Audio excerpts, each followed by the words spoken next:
Okay, Yes. 3, 2, 1. Hey, good afternoon, everybody. Welcome to the Santa Rita Union School District Board meeting. I'd like to call this meeting to order. If we can please start off with a roll call. Mr. Neil Patel, Present. Miss Elva Ariano, Here. Miss Sarah Turner, Here. Miss Cindy Lopez, Present. Mr. Jacob Sandoval. Present. All trustees are present. Okay, let's stand for the Pledge of Allegiance.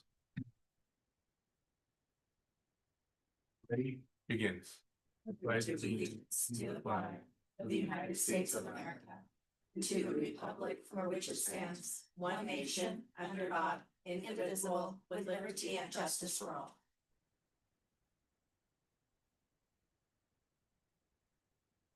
Okay, if we can move on to item 1.3, approval of the board agenda. If I can please get a motion to approve. I make a motion to approve. Can I get a second, please?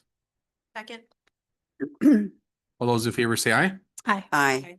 Okay, motion passes. Today on closed session items, we have item 2.1, public employee performance evaluation. 2.2, conference with labor negotiators under Government Code Section 54957.6. Is there any public comments regarding closed session items? There's no public comment. Okay, can I get a motion to adjourn the closed session? A motion. Second. Go ahead. Okay, second by Cindy. All those in favor say aye. Aye. Okay, see everybody afterwards.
Okay, good afternoon, everybody. Welcome back to the Santa Rita Union School District Board meeting. During closed session, there was nothing to report out. Let's move on to item 5.1, approval of consent agenda. If I can please get a motion to approve. Motion to approve. Second. All those in favor say aye. Aye. Aye. Okay, motion passes. Moving on to reports and correspondence. 6.1, is there any comments from SRTA? Ashley Tripp, SRTA president, did send me a message asking to say Happy New Year to everyone. She and SRTA are at MCOE at their board meeting tonight representing our teachers. Okay, thank you. CSEA? No comments from CSEA. Moving on to the superintendent's cabinet.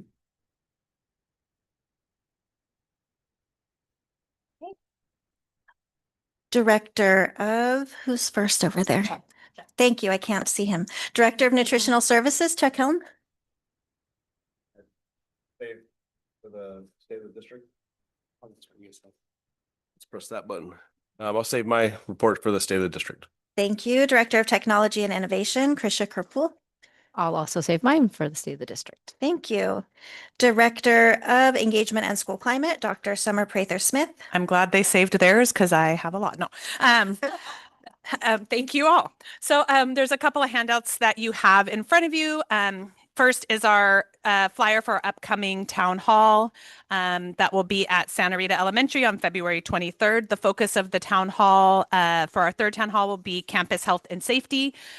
We will have several guest presenters similar to last time as well. And then dinner activities for our kiddos. We're going to have a small community resource fair for our families during this event as well. So help us get the word out to our community. We'll be sending out flyers and then doing video messaging as well coming up, but wanted to get that on your calendars early.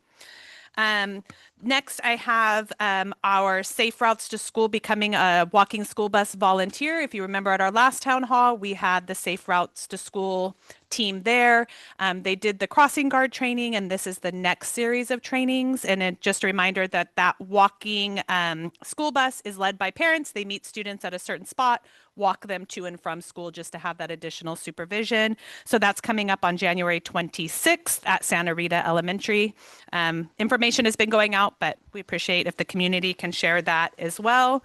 And then just a reminder that we do have our Saturday Academy program that will begin on January 24th. Our enrollment is low, so we really are encouraging our parents out there to make sure to get your students signed up. It'll go January 24th through March 4th.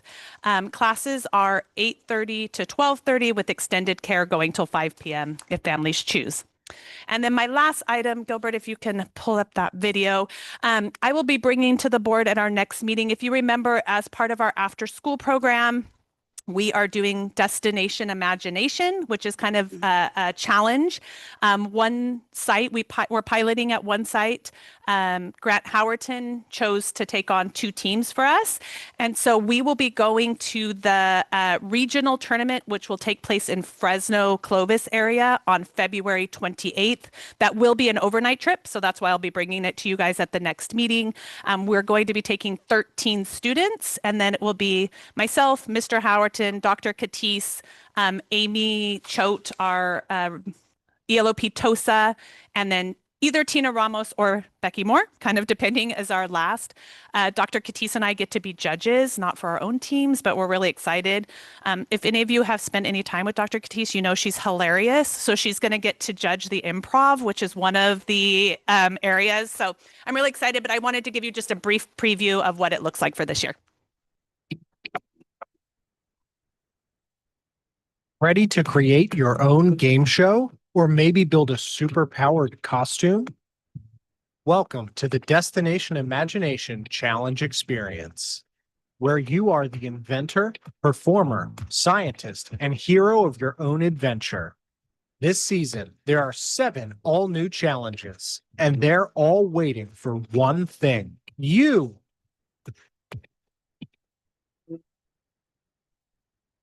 Lights, prizes, madness. In this season's technical challenge, Win It Big, teams will design their own game show with wild reveals, dazzling effects, and a twist that will leave the audience cheering. In this season's engineering challenge, Above and Beyond, teams will start their story right in the action, then push their structures to the edge, literally. How far can your design go? In this season's scientific challenge, Unforgettable, teams will unlock the mystery of memory with a story full of clues, misdirection, and a mind-blowing realization. It's science meets storytelling in this mind-bending mission. Two paths, one big choice. In Becoming Super, this season's Fine Arts Challenge, teams will create the origin stories of a hero and a villain with stunning stage effects, costume tech, and dramatic flair. In this season's improvisational challenge, Casting Shadows, teams will use shadows and quick thinking to create an epic skit on the spot. With random themes and settings, anything can happen. In Give and Take, this season's Service Learning Challenge, teams will take on a real-world problem and show how even opposites can team up for good. It's teamwork, storytelling, and impact all in one. In our non-competitive Early Learning Challenge, Helping Hands, pre-K to second grade students will explore the world of community helpers through storytelling, music, and hands-on creativity, building teamwork and kindness from the very beginning. Your ideas, your team, your solution. Join us at destinationimagination.org. So both teams will be doing the design challenge, but we're really excited to be able to see what the other competitions look like and hoping to grow into those other areas for next year as well, once we have that experience of this tournament. So again, we'll be bringing that to you. We'll be going Friday the 27th, competing on February 28th, and then returning that evening. Thank you.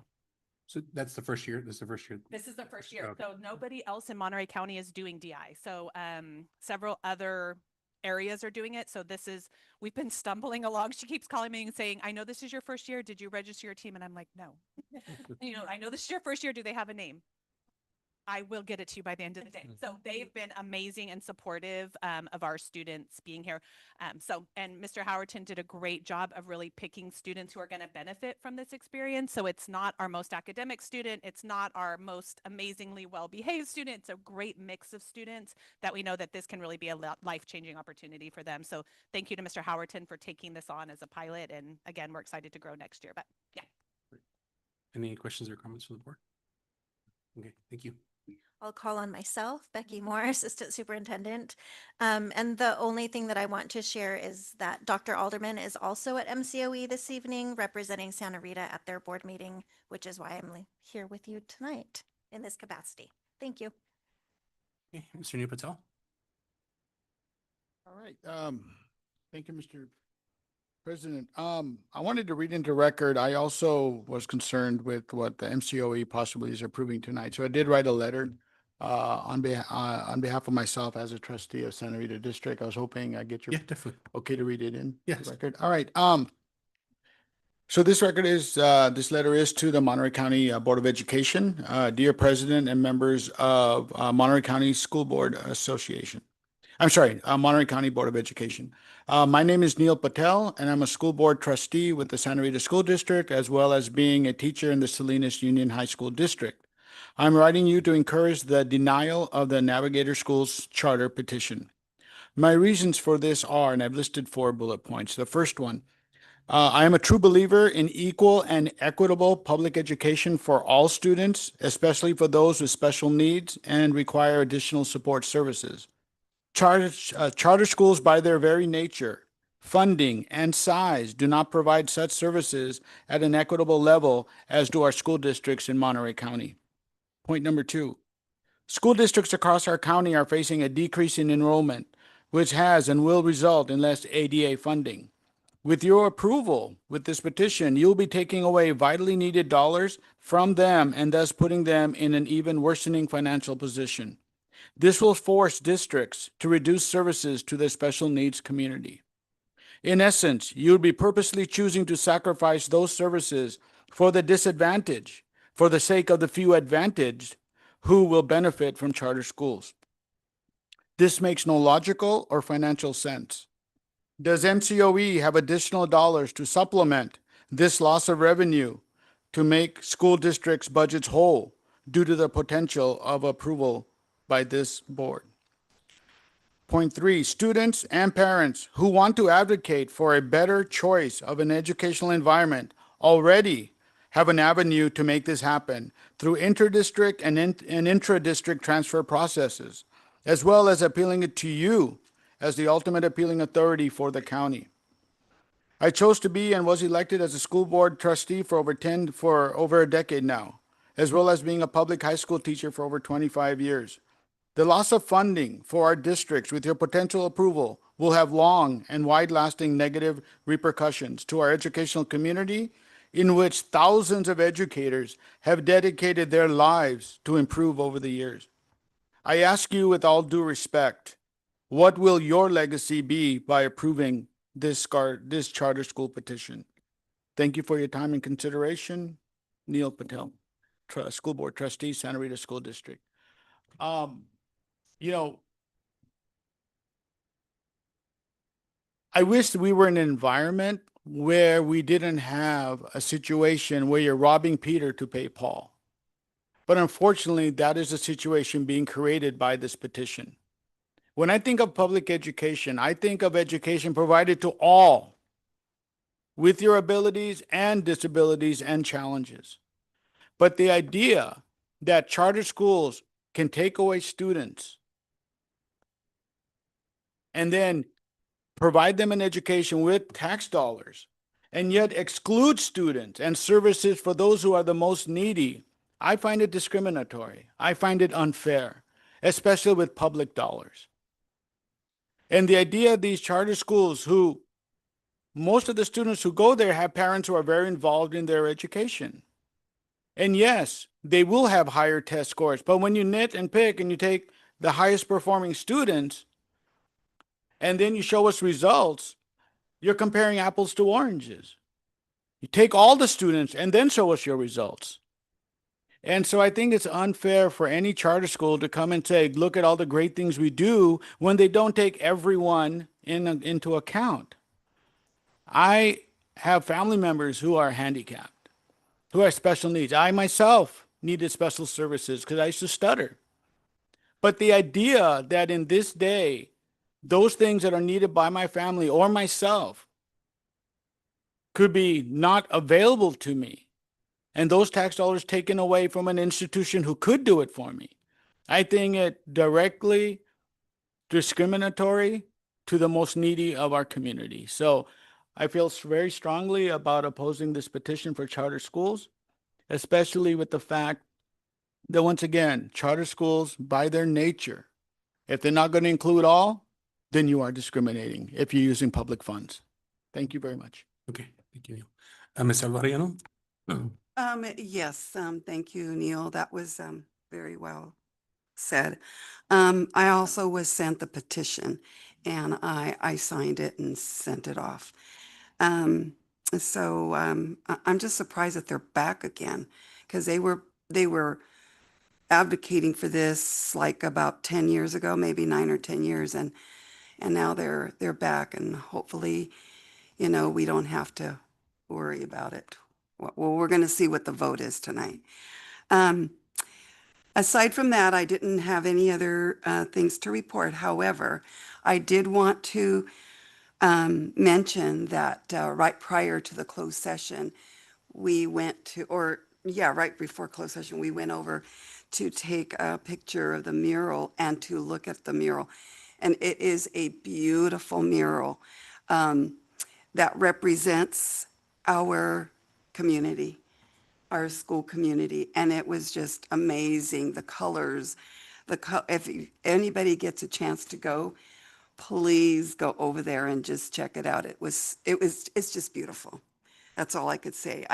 Describing it doesn't do it any justice. You have to see it in person. So, and that's my report for tonight. Sarah Turner? I don't have anything to report. Ms. Tina Lopez? I too don't have anything to report. Perfect. No, just myself. Happy New Year, everybody. Just excited for the new year. Thank you, staff, for coming back, seeing a lot of the innovation that's happening at our school district with the murals, with the programs, and looking forward to the spotlight today. Do we have any public comment regarding non-agenda or agenda items? There is no public comment. Okay. And moving on to school spotlight.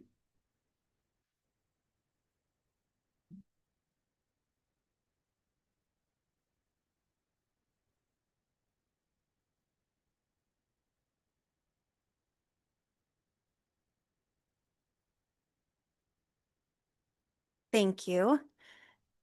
It's the one down right there. So many of our staff have heard me say how pleased I am that I've been able to return to educational services where my heart really lies. And one of the highlights of this role is having the ability to work with these amazing academic and literacy coaches who support our teachers at each school site so that they can best serve our students. So if we can go to the next slide, I'm going to give everyone a chance to introduce themselves. You know me, I'm Becky Moore, Assistant Superintendent of Ed Services, and each coach here is going to introduce themselves, correct? Correct. Okay, you're first, Michelle. Hi, I'm Michelle Craig, and I am at John Gutierrez Middle School. Ginger Kelly, Galvin View. Samantha Reed, New Republic. Next slide. Thank you. Yeah. Jill Nakamura, I'm at La Jolla, and I'd like to also introduce my colleague Karen Chubbuck, who couldn't be here tonight. She's at McKinnon. Hello, I'm Christina Cleaver. I am the literacy coach at Santa Rita. Last but not least, I'm Patricia Zuniga. I've been at Santa Rita since 1996, and I was out a couple years. So this evening at our presentation, we'd like to talk about our work that we've been doing in the district, and we've kind of separated it into 5 parts. We have our impact, supporting teachers, our own professional learning, and we're going to provide you with some data in the work that we've done, and then also hear from the people we've worked with, so some educator feedback. All right. So in our work this year, we've actually narrowed down 2 of our main coaching goals. A big shift in the district has been to focus on using a scope and sequence for all of the grade levels. A big part of our work as coaches is to work with teachers on that scope and sequence, both in the development process as well as in the implementation process. Throughout that, we're also working with the teachers on which assessments they will be using through the curriculum and through any other supplemental sources, and how they can best use that data to inform their upcoming instruction, and making sure that they're constantly making those shifts that teaching is required. Our second goal is through implementing coaching cycles with all of our new teachers, as well as ensuring that we're looping in our veteran teachers as well, in order to improve their instructional practices and provide that support for them. We do things like observations, giving them feedback, being able to sit down and chat with them about their personal goals, so that they can strengthen their own teaching practice.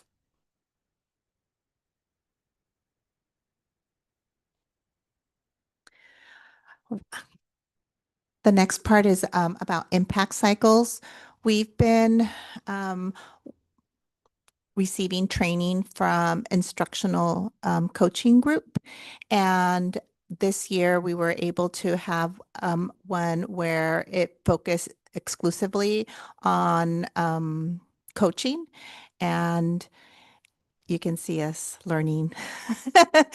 But the coaching cycle has 3 parts. It's identify. So you sit and have a conversation with the teacher. You get your a picture of the current reality of the class. You can't really see the little lines, but those are the different steps. You identify a goal, you identify a strategy, and then you go into the learn, where you discuss the strategy, maybe model the strategy, and then you actually execute, and then you go into the improve. Yeah, it's been really good. It was an excellent training. I get to build on what Patricia was talking about. One of the things that Gym Night talks about is the difference between traditional coaching, or not traditional professional development, and coaching. And I really appreciated the way he states it, whereas traditional professional development usually takes place or usually starts with an initiative or a new curriculum or new standards. And then we bring in consultants to train the teachers, and then the teachers take that learning into the classroom to the students. Coaching, like it's traditional coaching has its place and its value, but coaching flips it. We start with the students and we partner with teachers and we talk about, okay, where are your students now?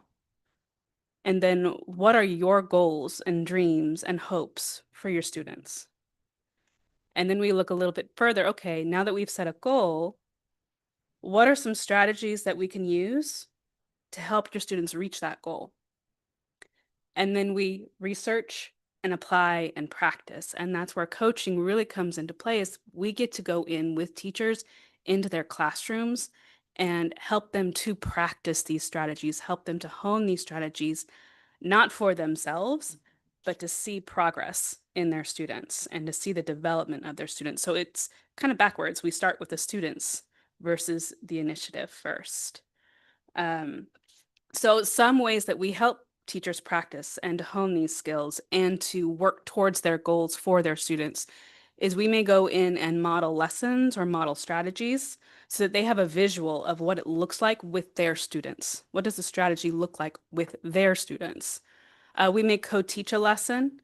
One of my favorites is mirror teaching, where the coach teaches a strategy to the students and then the teacher themselves quickly does it again, either with another group of students or in a different part of the lesson.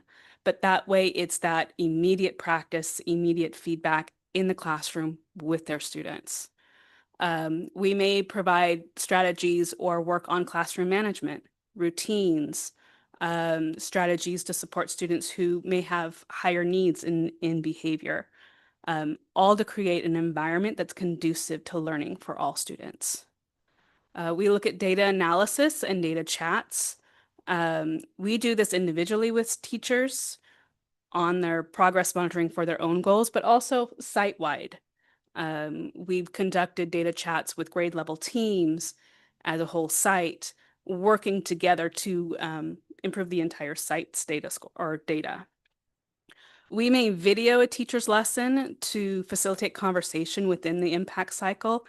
This can be daunting for teachers, but it really is about looking at the students, because a teacher could be flawless with a strategy, but if the students aren't learning, we need to adjust our strategy. So when we video, it's all about what are the students doing and how are they responding to instruction so that we can figure out what our next step is. Peer observation, one of our most valuable resources is our other teachers in this district. So getting a chance to go in with teachers to focus on a strategy or focus on what's going on in that classroom that we can learn from, and then having a conversation on how that will impact our classroom or the next step for the teacher who is learning. And then listen and support. Part of our training as coaches has been in the art of listening. Coaching is teacher directive. That means the teacher is setting the goal, the teacher is sharing their dreams, the teacher is sharing their hopes for their students. If we don't listen, we may miss that and supplant that with our own agenda. We want to make sure that teachers are first and that we are listening to what they need so that we can support them in their dream for their students, in their hopes for their students as they develop in their practice.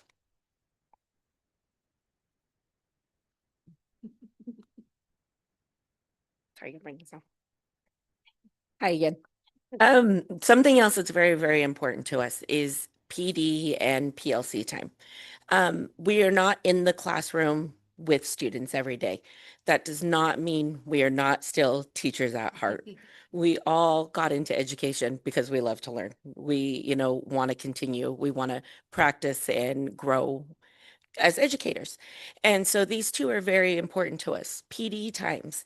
On Monday, we were with the staff and the other teachers participating in that PD day. We actually all got the opportunity to pick different grade levels, and we worked with the teachers and gave them presentations and worked on ways to better their practice or, change things, just continuing growth within the classroom, being able to bounce ideas off each other.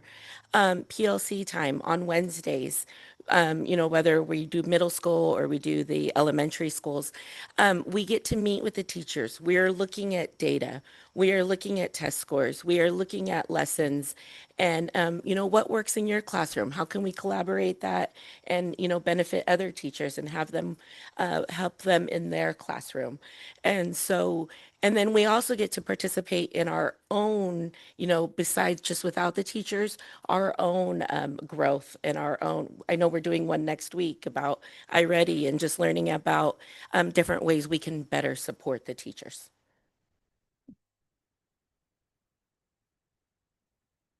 So this is a quick snapshot of some of the data that we have to present to you. This is only half the school year because that's where we're sitting right now.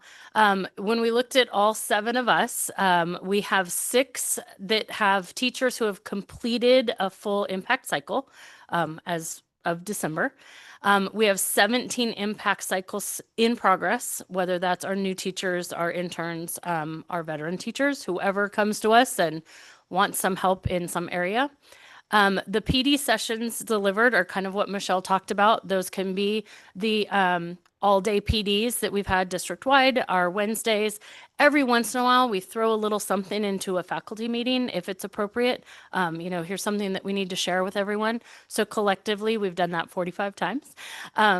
We have 5 teachers who feel like they have met that goal, whether that was through an impact cycle or something that they came in and said, we want to get to this point, and we have 5 teachers that have done that.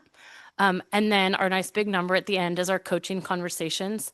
Those come all the way from that have to meet with a teacher once a week because of a requirement to, hey, my TV won't do this. Can you come help me out? Or I need an extra set of hands so that I can do phonics for reading while the rest of the class is on iReady. So any of those little things that we've done to help teachers along the way, we kind of call it that in the moment support. If they might just need to come in and vent about how their morning was at home or whatever it is, those are all wrapped into our nice big 163. So I did put out a survey to all of our educators in the district to ask about how instructional coaching has supported their growth this year. You can go to the next slide. And this is across all 6 of our school sites. Can continue. There were some big themes that emerged. So one of those is that instructional growth and classroom management is where teachers felt a great deal of support. They received feedback on instruction. They really appreciated support with classroom routines, as was mentioned, for classroom management, and guidance with new curriculum and technology. Things are ever evolving, and so keeping our coaches up at the forefront on their training so that they can go in and support teachers is really crucial, and teachers are sharing that that's been effective for them. They also said coaches strengthen our teaching practice through resources and classroom support. They're providing intervention strategies, visuals and instructional tools, and problem-solving support.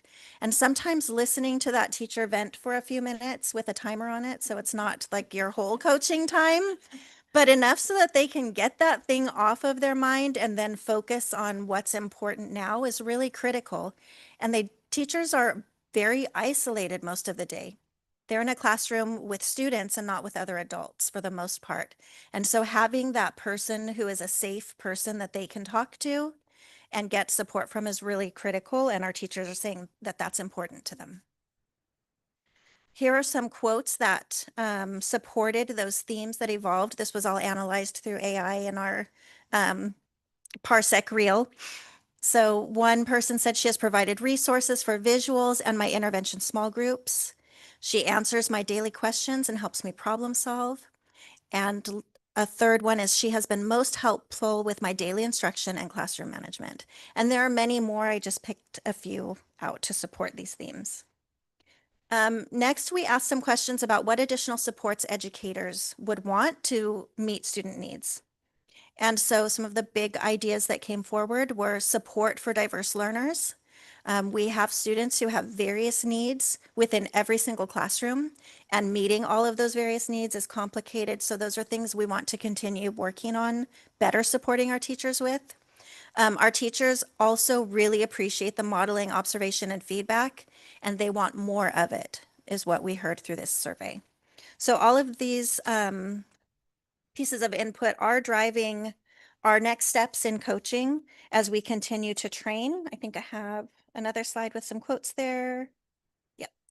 I enjoy when she's able to model something, especially with technology, and her ideas directly benefit both me and my students. So whenever we're providing a survey, when we're gathering feedback, we're going to take that back. We'll go through it thoroughly as a team. We haven't had a chance to do that yet because we did this right before winter break. But we'll really look at the nuances of it so that we can determine how to best support our educators in the second semester. And that is our presentation on coaching in Santa Rita.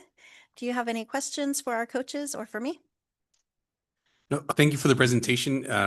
I appreciate it quite a bit because it helps me kind of understand not only teachers, but I guess your roles as well. You know, the complexities. I know you mentioned sometimes teacher might need to vent. I mean, we're humans at the end of the day. So sometimes if we're focused on something else, it's going to impact student learning because they can't get past that and it's impacting whatever they're trying to teach and stuff. So I do appreciate that.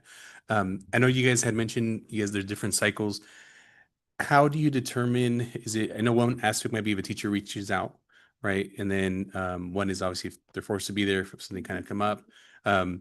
Do you guys also you guys mentioned you guys cycle older teachers as well and kind of do innovation and stuff? Can you guys kind of elaborate a little bit about that? Yeah, I actually had a teacher came to me and said, how do I release responsibility? Like, how do I get the kids doing more of it? And so that kind of became do we start with what you were working on last year, or is this a new thing that you want to try this year? A lot of it was discussions. How do we get, seventh graders talking about the curriculum? So definitely, we get it coming from all directions. I'd also like to add on, I feel like we're pretty proactive about reaching out to teachers and saying, hey, we've got this new thing that we're trying out. If you need more information, I'm here. I'm available to help out. I know I personally had, when we started exploring more on DOK levels, right, for questioning, I did have a veteran teacher approach me and say, hey, I've got this lesson coming up. I'd really love to pick your brain on how I could frame that. And it was great to sit down with a veteran teacher as well as with newcomer teachers and really hone out what they are working on with regards to new initiatives. Yeah, thank you. And I think the key word that stood out for me was safe space, because I think it's also letting our teachers know it's okay if you don't know what to do or what the next step is. Reach out. There's not going to be judgment because obviously we want them to reach out so that way it doesn't impact the student learning because that's obviously our priority and stuff. So thank you. Any comments, questions from the board that want to move? Mr. Patel? First of all, thank you for an excellent presentation. I am just overwhelmingly supportive of what you have done. As a teacher myself, I got to be honest, I'm very apprehensive about new strategies, new teaching curriculum. People who might not know much about the classroom. My question's always, when was the last time you were in a classroom? When is the last time you want to be in my classroom? But based on your presentation, a lot of my concerns have been addressed. Number one, modeling lessons, but then coming in and co-teaching a lesson with my students, so what I'm going through and the challenges I'm facing, being there as a classroom embedded coaching. So you're there as I'm going through to provide the support. It seems like every week or every semester we have new curriculum or new technology. I know we got the view boards and the idea that we have expert teachers who know how to use it, that come from within, are coming to support us. And, having your own peers, supporting each other. I think that's a great winning combination. I think it's a great educational combination and support for our teachers. I look forward to more cycles. look forward to more growth.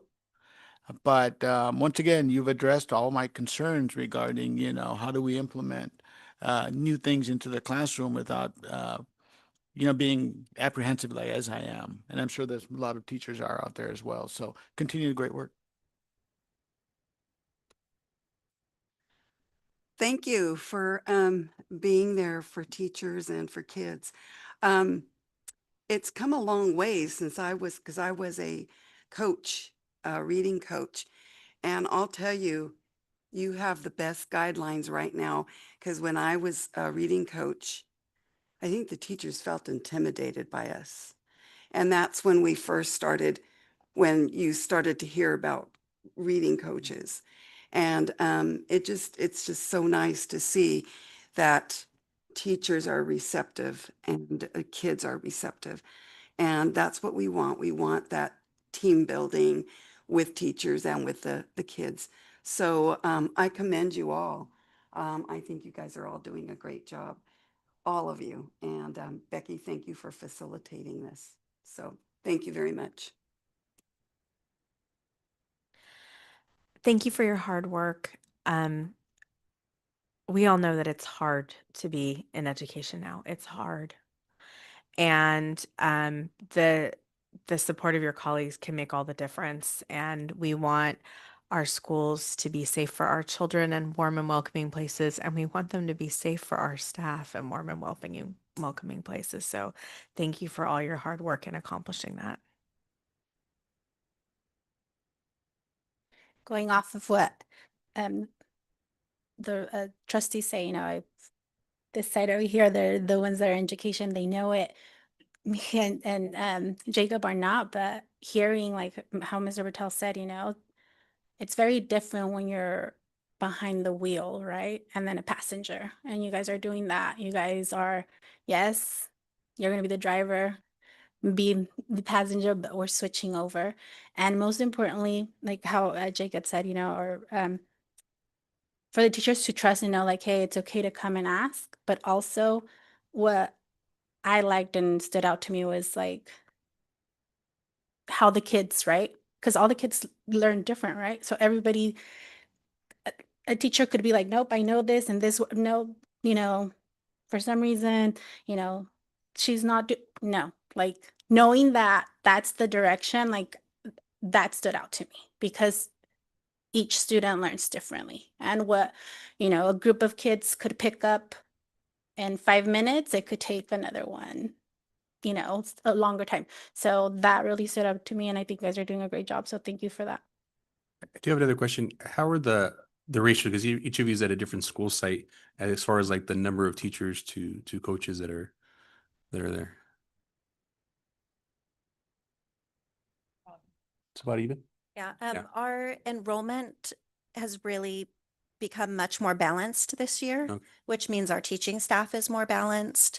Santa Rita does have the benefit of also having a literacy coach because they are part of the state's literacy coach grant. And so that's brought us Christina, and we're so fortunate for that. They also are the school who needs the most support, so we're happy that they're the ones who have that additional support for teachers and students. Okay. So the rest of the school sites are pretty. Balanced. Okay. Just want to make sure. Okay. Awesome. Well, thank you for your presentation. Thank you for coming today. Will we do a picture? Yeah. Do you guys mind if we all take a picture together? Yeah. Okay.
We'll give everybody a few minutes in case you want to get home to dinner. Ginger,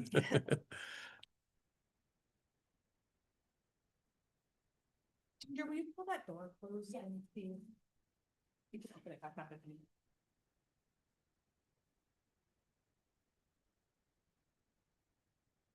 Let me just get some water. Okay.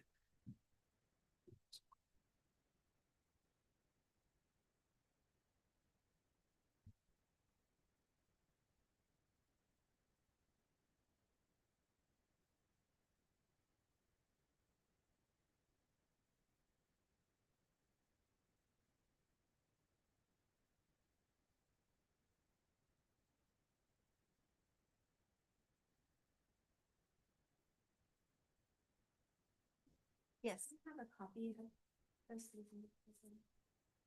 Yes.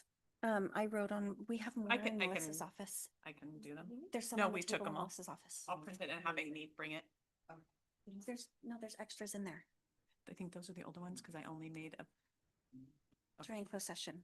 I left a stack in there. Wonder who printed. Let me text. I'll text Amy. I'll to grab bring. it. I'll grab it. You got it? Okay. You've got it. We will make sure you have one to take home. I do.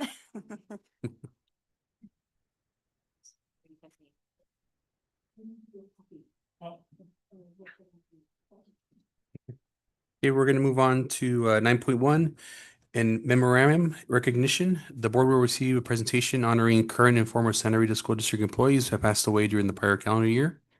The new annual recognition will be presented each January and is intended to formally acknowledge lasting contributions, service, and legacy of colleagues who have helped shape our schools and our community. So as Mr. Sandoval just said, we are bringing in this new tradition of having an annual memoriam and recognition of staff and members of our school community who have made a difference for the lives of our students here. And thank you for being here to be a part of that with us this year as we have our first opportunity to share this new tradition. Today marks the beginning of an annual tradition honoring members of the Santa Rita Union School District, family, past and present, who are no longer with us. This tradition serves as a powerful reminder Santa Rita is more than just its physical structures and programs. It is a rich tapestry woven from relationships, dedication, and shared purpose that spans generations. Celebrating the lives of service, each individual we were today brought unique gifts to our community. Some dedicated decades to educating children, while others served behind the scenes to ensure our schools ran smoothly. Some were recent members of our family, others were pillars of districts for generations. One pillar is years of dedication. Many gave the majority of their careers to Santa Rita students, families, shaping countless lives to the daily acts of care and excellence. Enduring relationships. They build connections that extend beyond classrooms, mentoring colleagues, supporting families, and fostering a spirit of collaboration. Commitment to excellence. Their high standards and dedication, continuous improvement raise the bar for everyone around them. While individual names and roles may vary, the common thread is clear. Each person we honor tonight believe deeply in the power of education and the importance of community. They showed up day after day, year after year, because they understood the work that mattered. And even as a former Santa Rita student myself, I always appreciated the staff.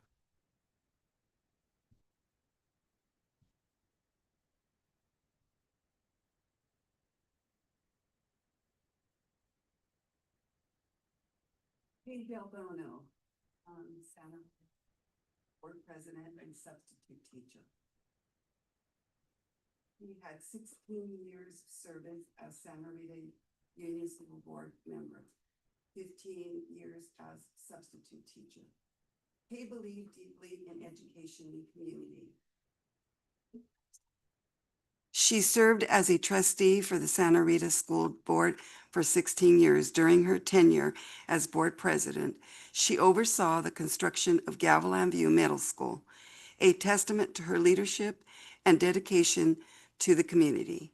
She later worked as a volunteer and substitute teacher at Gavilan View, where she formed lasting friendships and made a meaningful impact on students and staff alike. I also want to add that Kay, I remember her for graduation. She would come around and she would, help set up. She would ask teachers, what do you guys need? She was always there. She was just very joyful, always smiling, always there to interact with teachers and staff, and she just became a real family member to the Santa Rita School District.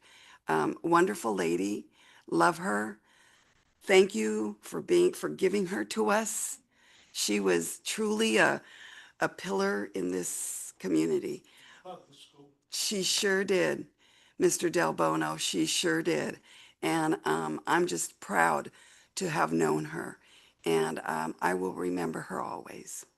But thank you. Yes. I just wanted to add, it was really kind of add some humor. So when we were getting ready to do the in memoriam and we were talking about Kay and we were looking up the years of service, and Becky said she was a substitute teacher. And I said, she wasn't. Like, she was there all the time. Like, she was the teacher. Like, she was there. And Becky said, no, I'm looking. It says, I said, no, she was. Like, I was arguing with them to the end. And she said, Summer, I'm looking at it. And I said, but I'm telling you, I lived there. Like, that's not the case. And then I reached out to a few of our other friends who were like, you know, they like some of the other staff that they were, and they were like, no, she was. And I was like, I would have never, like, she, like, the family lived there. We, you know, so yes, I echo that. Thank you for giving her to us. We had a substitute teacher. That meant we were going to watch a movie that day. Yeah. Yes. After K. No. Teachers would ask for her. Yes. Yes. Exactly. Yeah. Even if she wasn't in a classroom, she was there.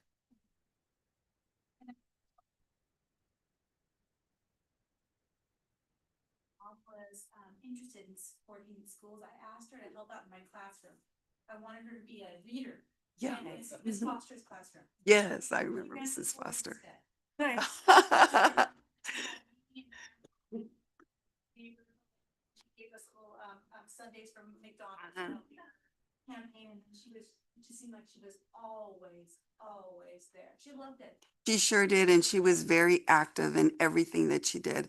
And I'll tell you, she was a great board member. I remember coming before I became a board member. I remember coming to the boardroom, and she was on it, and she was a excellent and dedicated person. So yeah. Yes.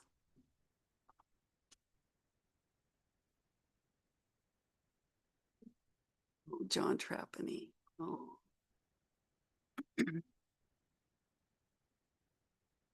Sorry. Just wanted to say my condolences. Sorry for your loss. She was very loved, and glad to know that she was part of our district. John Trapani, teacher, Gavilan View Middle School, years of service 40 plus. John Trapani made a lasting impact on his school community as a dedicated science teacher and active member of the SRTA Union. His passion for teaching left a deep impression. Many of his former students, now adults, still fondly recall his science class and continue to share stories of Mrs. Trapani's enthusiasm, curiosity, and care for his students. Even in retirement, John remained committed to giving back, generously volunteering with various organizations outside of his service to others. He found joy in collecting vinyl records and spending time driving and working on his beloved 1967 Ford Mustang. I just want to say, like, for me as a student to this district, I'm sorry if I get emotional. It's an honor to be able to be here for us to start this. I remember being in his class in science and dissecting a frog. I was like, oh, you know, and he was so like, no, girls, like this is, you know, so good. But he was such a good teacher. But going back to Mrs. Del Bono, you know, just knowing that I'm able to be here as a past student, and, you know, seeing what the families that come, the teachers that come, that they stay in our district and they make such an impact. You know, some of these teachers make such an impact on one student. So thank you.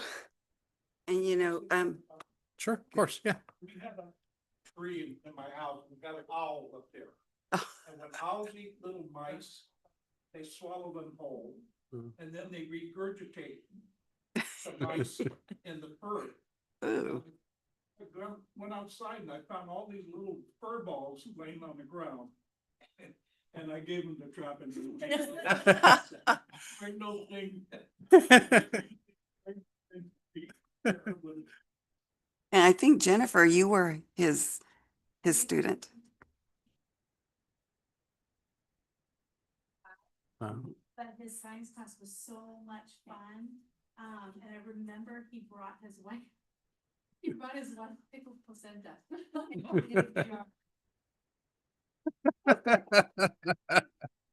Yeah. A little pig. So scared and yeah, it was great. After his retirement, he would come to our board meetings and just make sure that all the budget was done. And, you know, he was a big, he was just a mathematician and he just knew exactly what we spent and what we didn't spend. He also had two of my kids, Brian, but he didn't like Brian. Brian didn't really care for him either. But then my other, Veronica, he loved her and they were just, you know, before he passed, he had written a letter of recommendation to her, for her, to the nursing program. So, you know, he was different, but he was a good man and very dedicated. Elva, you made me, I wasn't going to say it, but after John passed, a group of us were talking and he had me and my daughter. And on my daughter's report card, on one of them, she was showing me, because she's at home now, she was showing me, he wrote, did not inherit, under like the satisfactory behavior, did not inherit mother's talking gene. So I was like, thanks, John. Yeah, he was also my science teacher as well. And I think he was one of the teachers I enjoyed the most because he was always very animated and, Very, you know, and stuff. So I definitely remember him a lot. So, I mean, even it's still tough. I mean, to think that he's not, you know, because he would always come around. And when I first got on the board and as a board member, his teacher, I still saw him like as my teacher, like, you know, he's kind of like an elder in a way of like, yeah, you know, a sense of respect and stuff.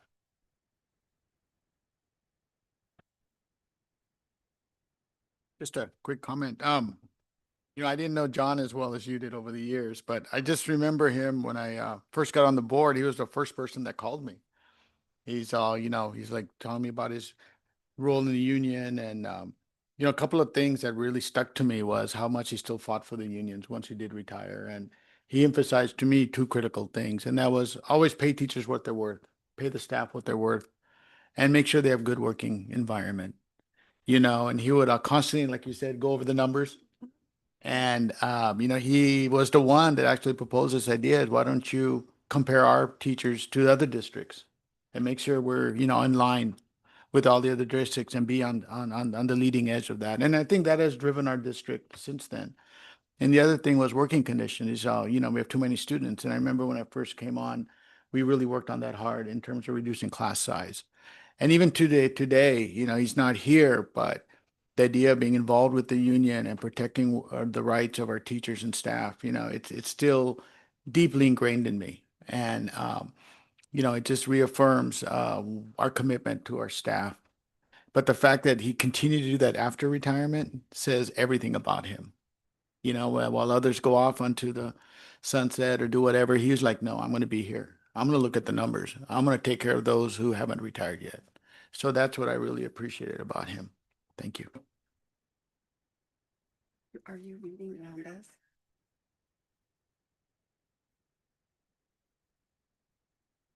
All right. The next person is Rhonda Friesen Valles. She was a health aide and paraprofessional at McKinnon and Gavilan View and Santa Rita with 20 plus years of service. Rhonda was a cherished member of the Santa Rita Union School District family, having dedicated over 20 years of service to our students and staff. Rhonda made an undeniable difference into the lives that she touched. She will be fondly remembered for her gentle and genuine care, as well as her warm, friendly personality with everyone she encountered. She truly was a sweetheart to all of us. just some fond memories of Rhonda. My kids grew up in this district and they went to New Republic, but New Republic would have a fall festival every year. And Rhonda and her husband will bring their reptile collection with the Yeah. snakes. That's true. And at first, I still remember, with that beautiful smile, come over. My kids were very apprehensive. And my daughter just, I don't know what happened, but next thing I know, she had a snake wrapped around her arm. And she's like, Dad, come here, look. And I just felt so much joy in the sense that my daughter had conquered a fear that, I didn't think she could. And I think part of Rhonda's magic was the fact that, she did things that necessarily you wouldn't understand right away, but her kindness and wanting to help people overcome fears and overcome, whether their health issue or, they're getting injured or being a paraprofessional, it was just giving spirit in many different ways. But to this day, I still remember the reptile presentation her and her husband would do.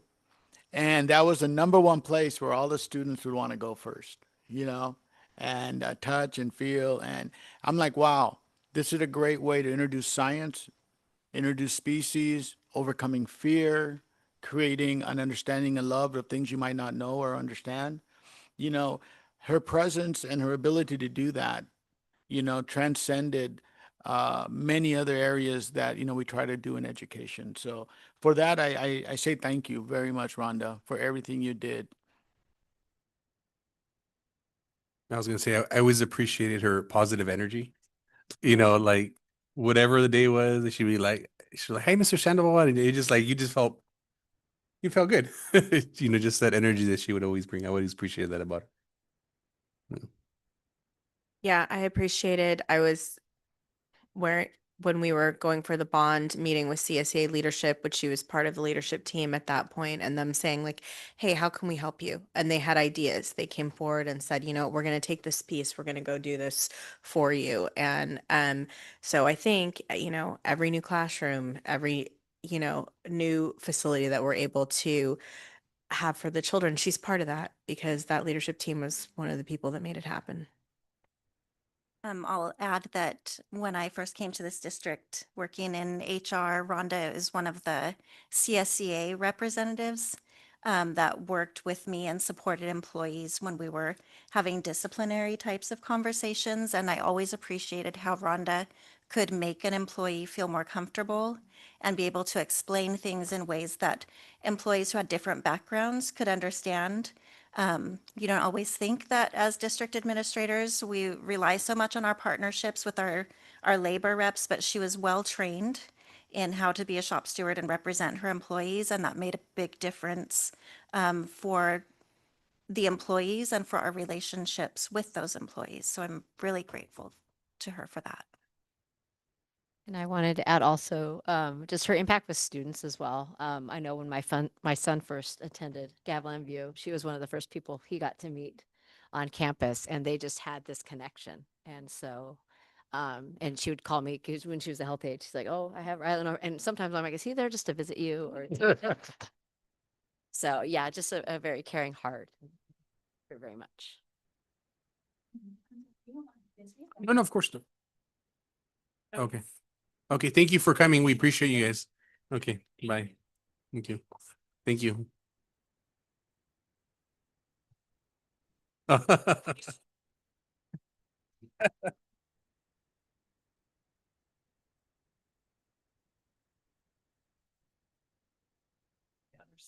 Everywhere Kate was.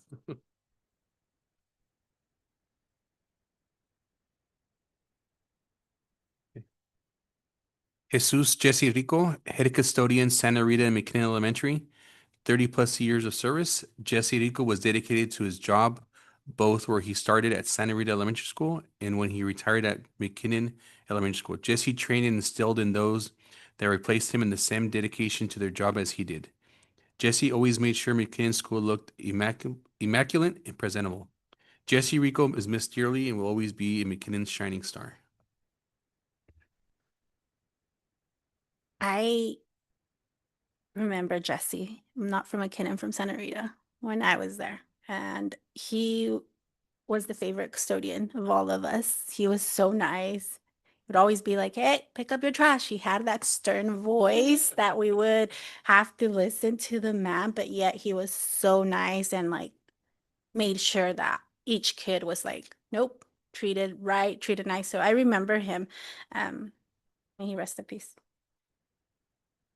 Ooh, this is the one that's emotional for me. I mean, they all are, but Jesse was family for sure.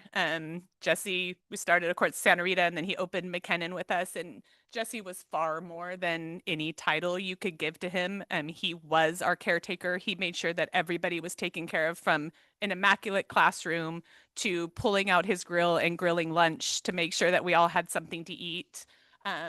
He, supported my children. He supported us. He didn't take his work as a job. Like McKinnon was his home as well.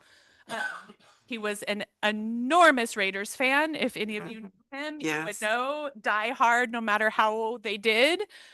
His office was covered floor to ceiling. And one of the gifts we gave him one year, it was a barbecue grill, a customized Raiders barbecue grill that he could pull behind his truck. And he was so grateful that whenever he had an opportunity, he pulled that out and out of his own pocket would buy meat and whatever everybody needed for him. And I miss him so much just for who he was and what he brought. And so may he rest in peace as well. Jesse had had a great heart, a big heart, big heart. Anna, his wife, and I are very good friends. And when he passed, I was, I think, sick with COVID. And when I finally found out that he had passed, I was just devastated. His family was the Santa Rita School District, and especially McKinnon. I'm hoping Anna might have gotten did she? Yeah, we spoke to her. Okay, good. I just called Good. and met with her, let her know that we're Yeah. going to be doing this, and we shared with her as well. Okay, good. Yeah, and his daughter is also a Facebook friend, so if we could send it out to her, this thing. Okay, thank you.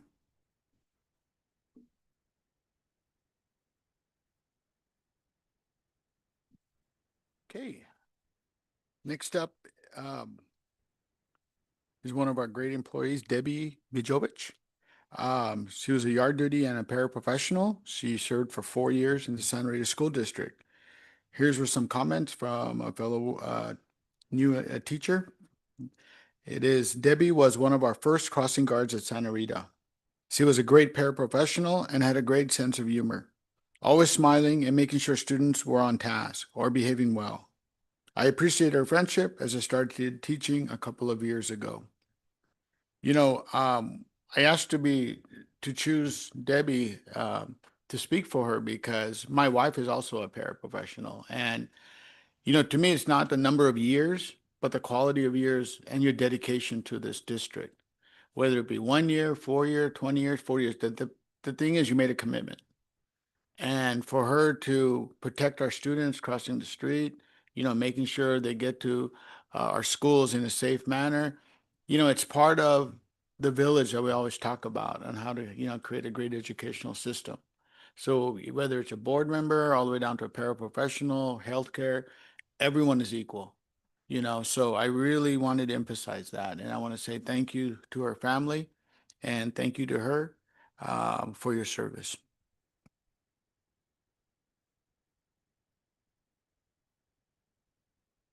I submitted this one. This is Denise Pollock. Denise Pollock was a teacher in Monterey County, but her specific role in terms of serving our Santa Rita Union School District was that she was a board member of RIF and Salinas Valley Area Reading Fund. So for over 25 years, she provided hours and hours and hours of service so that books for all of our TK Kinder, first, second, third, fourth, fifth, sixth grade students. She was involved in countless other community service areas across Monterey County, going back to supervising me when I was a Girl Scout back in the day. I also had the honor of teaching across the hall from her when I was a young teacher. And as you said, Denise dedicated her life to ensuring a love of literacy for all children and brought joy wherever she went. She was happy in the didn't matter the circumstances. She loved kids and loved our community. And um, it, I think about all those kids who got to be a reader, got to love a book because she spent those hours and hours and hours making that possible for them.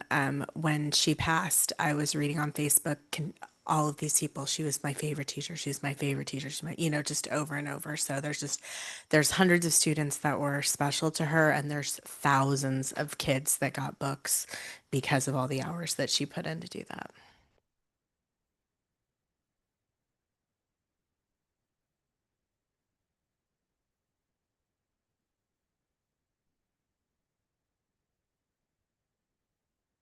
Their legacy lives on, forever part of the Santa Rita family. The impact of those we remember tonight extends far beyond their years of service. Students they taught have become teachers themselves. Programs they started continue to thrive. Values they modeled remain embedded in our district culture. Their legacy is visible in every classroom where a teacher goes the extra mile, in every office where staff members support one another, and in every decision we make that puts students first. They taught us what it means to be part of a community dedicated to excellence and care.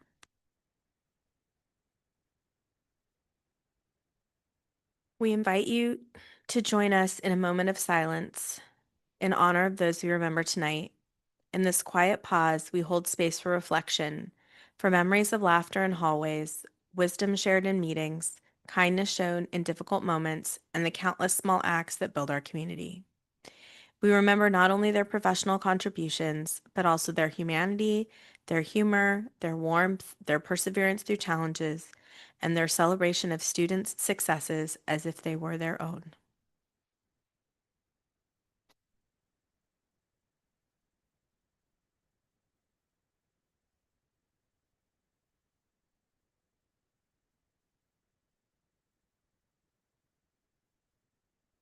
Thank you.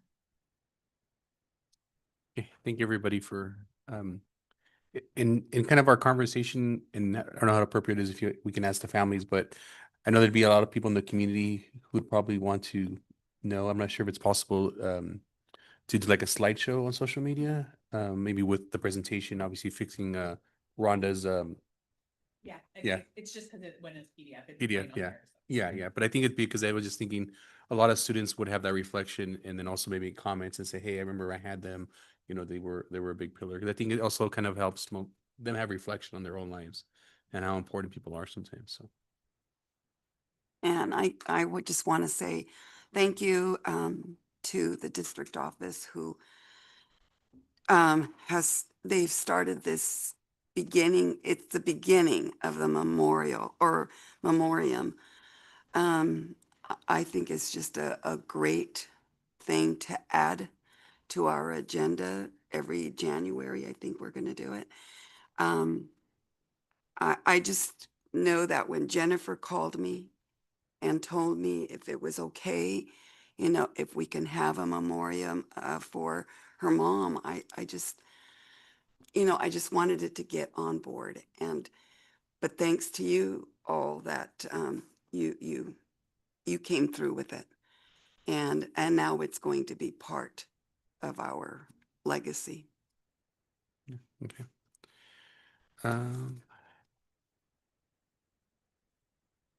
State of the district. Where am I at? 9.2. 9.2, it's informational item. It's state of the district. Thank you. Once we have that up.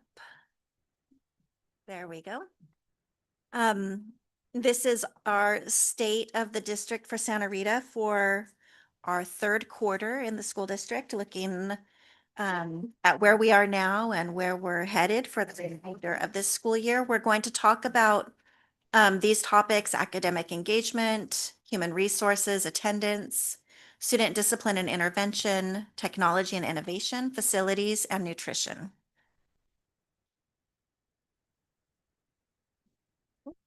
need to move my microphone. These pages are very large. Um,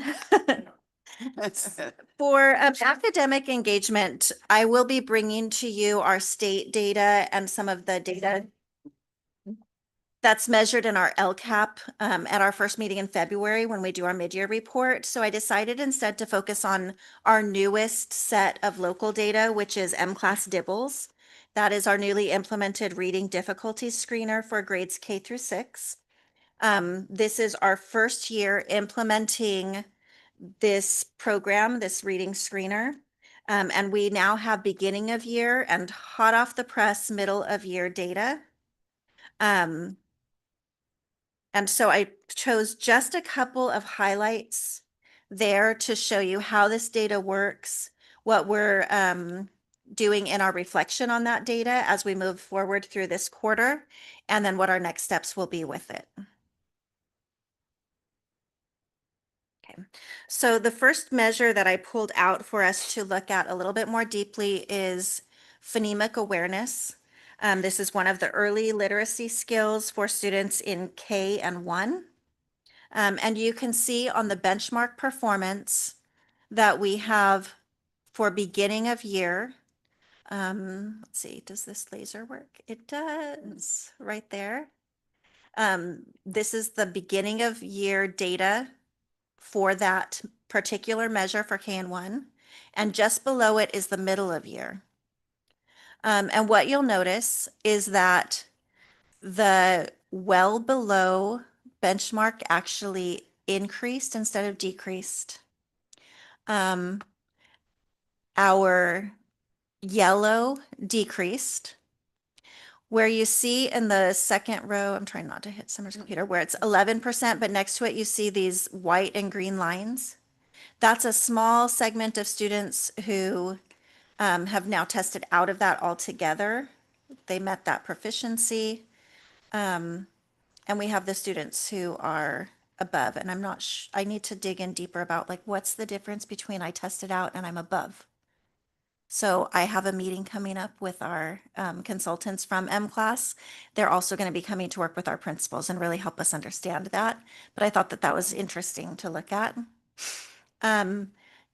When we look down below, we can see that broken down by kindergarten and first grade.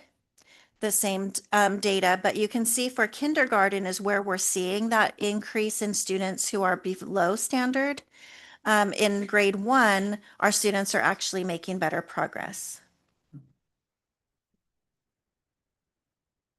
With the decreasing, is that due to an expected growth? Is it both that they were listed on that, or is that the apples to apples comparison? It's an apples to apples comparison. So we would anticipate that students would make progress and not regress. When I spoke to a couple of principals, they were unsure about the assessment practices and how those might have impacted because we had training right before we did the initial assessment at the beginning of year. And that training is now a few months back. So maybe we needed to revisit the assessment protocols. So those are things that we're going to be exploring together.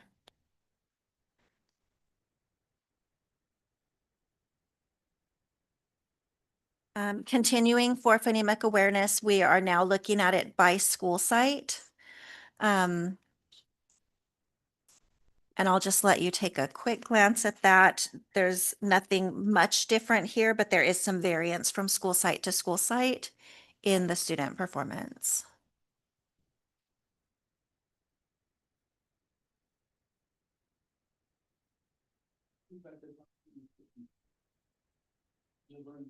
The deliverance of the assessment. Potentially. It is. The only other, and we'll have to talk to the people with the assessment. The only other thing I've experienced this as a primary teacher in terms of the children, when they have more potential answers, sometimes you get more wrong answers. In other words, like you only had one sound for the letter A. Then you've learned more about A and realized A has 3 or 4 different other sounds that it could make, but the right answer is still A on the test, and you're giving another sound that could potentially be correct. So I used to experience this as a first grade teacher when they actually, their scores went down because they were looking for an easier answer and the children were giving it something that was true, but not the answer that they were looking for. Yeah, that makes sense. That's an helpful insight. Mhm. Yeah, I'd be curious to, I don't know if I'm sure like a presentation on the type of assessment, how it's done and stuff. I know my daughter just started going to, what would be called, she's 2 years old. What's kind of school? Preschool or wherever the case. And they did an assessment on her and they said, oh, she doesn't know all this stuff. She doesn't know how to say too. I'm like, yes, she does. Mhm. She says it all the time at home. Mhm. You know, but they gave me that impression initially, and then I was kind of interested more in about how assessments are done. Because the way they kind of portrayed it was like they said, "Oh, she can't say 3 words together," and I'm like, "Yes, she does. She says that all the time." You know, like, so I'd be curious. I mean, those are not good, so I really want to know more about what's going on systematically, but also curious to know how that kind of happens. Same. Yeah. Yeah.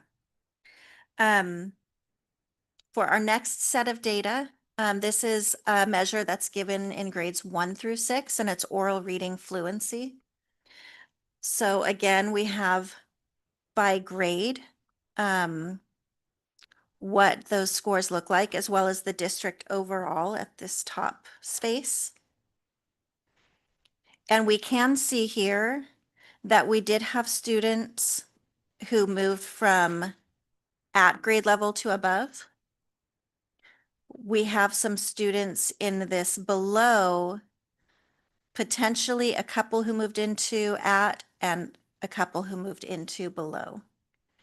So that's something that we're going to continue to investigate in the next few weeks.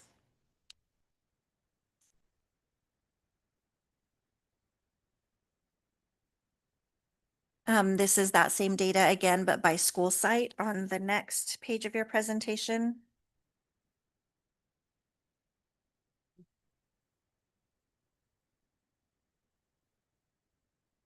John Gutierrez does stand out for having higher scores than the other school sites, fewer students who are below and more students who are at and above benchmark.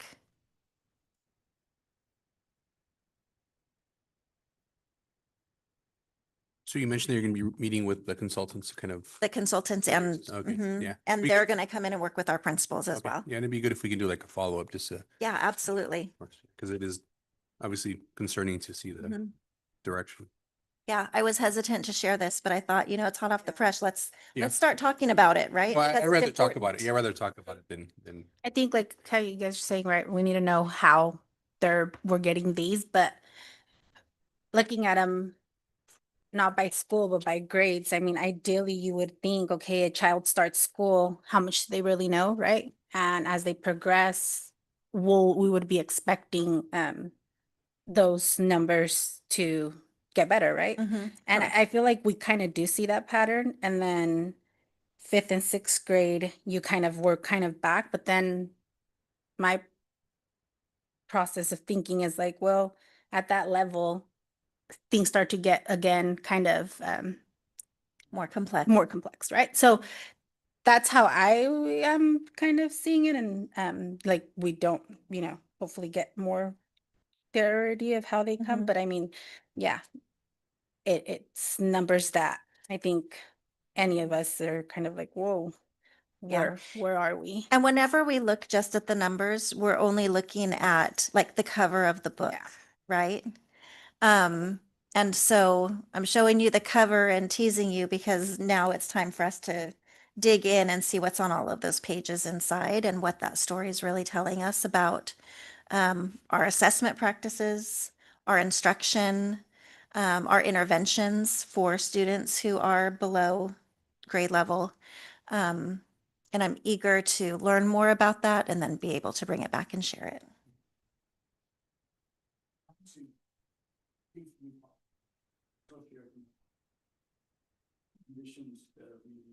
Neil, your microphone.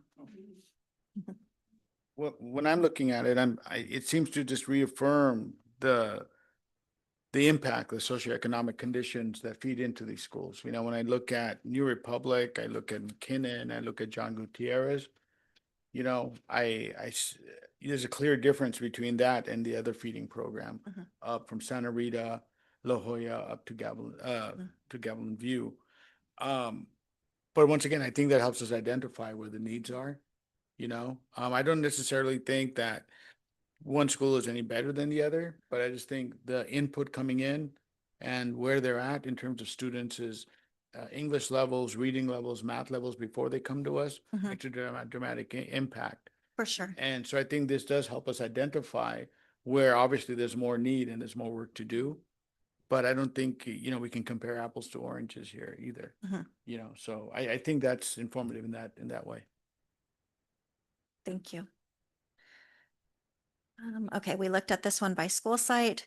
So this is what, if I were a teacher and I wanted to look at my student report under the instruction tab, which tells me these are some next steps that I can do with my students in response to this data. So this is a teacher's classroom, a first grade teacher at Santa Rita. I put happy faces on top of student names. So that's why you see happy faces there. It was protecting student privacy. But the platform broke down her student results, her students, into 3 groups based on their middle of year performance on this assessment. So it said that she has 16 students who need work in phonemic awareness. She has 2 students who will benefit from reading words with more complex patterns, and 2 students who will benefit from some comprehension work. And so if I was a teacher looking at this data of my class, I would think 16 out of 20 students, we're going to be doing phonemic awareness whole class. Nobody's going to be hurt by it. The majority of our students need it. So I'm going to make sure I'm drilling in on that daily as part of my core instruction.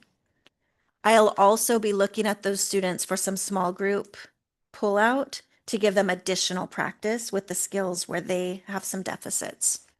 But those other 2 groups, the 2 students who need to work on more complex patterns, students who need to work on comprehension, I'm also going to make sure I'm providing specialized pull-out time with them as small groups to help them to compensate for those difficulties that they have. And what we have in this platform, you have a handout. I'm going to use yours, Jacob. It looks like this. And I just screen printed. I pulled it up and said hit print. And so it printed kind of funny. I covered up names for privacy, but the student names, the activities are all active links. So a teacher can look at the fact that a student needs support, in reading. So I think this was for group 2, the students who needed to work on more complex sounds, more complex patterns. It's telling me what they can do, what intervention or what observed patterns are noticed, and providing me with several activities. Each of those links under activities where it has a little page and says introduce VCE rule, long A. You can click on that and there's a mini lesson that pops up for you. So we have tools available to help us that are at the ready as soon as the students complete the assessment, which is a really nice feature of this platform, and something that we'll be working with the teachers on, making sure they know how to access. They've had the training, but it's been since October now since they had this part. So making sure they know how to access that and how to utilize that resource. So with that, Becky, so on these links are on their iReady? Or They're on their M class. Oh, okay. But it's within their curriculum platform. So when they pull up their report for this assessment, they can go to a tab that says instruction, and this is what they'll see and have access to. It's not like I read it. Yeah, they would direct, sorry, thank you. Yeah. It won't be on a computer for the students. It would be something that a teacher or a para would do with the students, like at a small table. Okay. Mhm. Thanks. Thank you. So what's most important here are the next steps. This assessment was taken by students in December. And so they finished just as teachers went to winter break. And so now that we're back, we're starting to dig into that data. Students are also taking iReady right now, so they probably haven't had a lot of time to dive into it yet. But the principals are beginning to review and reflect on this data. I'm working with M-Class to bring one of their trainers here. That's part of the package we purchased for the year of implementation to show our admin how to access the reports and then what to do with them and how to understand them at a deeper level. So we're scheduling time for that in late January, early February. And then we'll be looking at targeted interventions for our students using the resources that are here, but as well as our increased monitoring of Tier 1 instruction. That's the day-to-day instruction for our students. We have adopted UFly and Hegarty, which address the skills that are assessed in these assessments. And so we want to make sure that those are being taught with fidelity so that they're making an impact on student learning. And we're also going to be looking at specific students who regressed or who made no progress and making sure that we are referring those students to our cost teams, coordination of services, so that we can recommend interventions and make sure those are implemented. And finally, ongoing assessment is going to provide more data to us. And so we have iReady happening now. There are also additional progress monitoring tools within M-Class that we can use so that we can be sure that we're staying on top of students learning and making sure that they are making gains.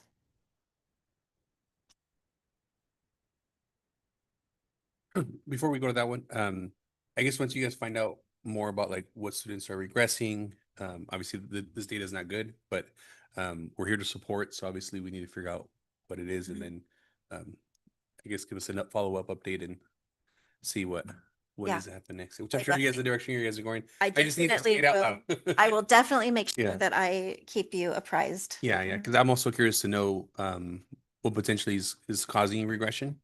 Because obviously they're going to school, and what exactly is doing that. Is there any other comments from the board?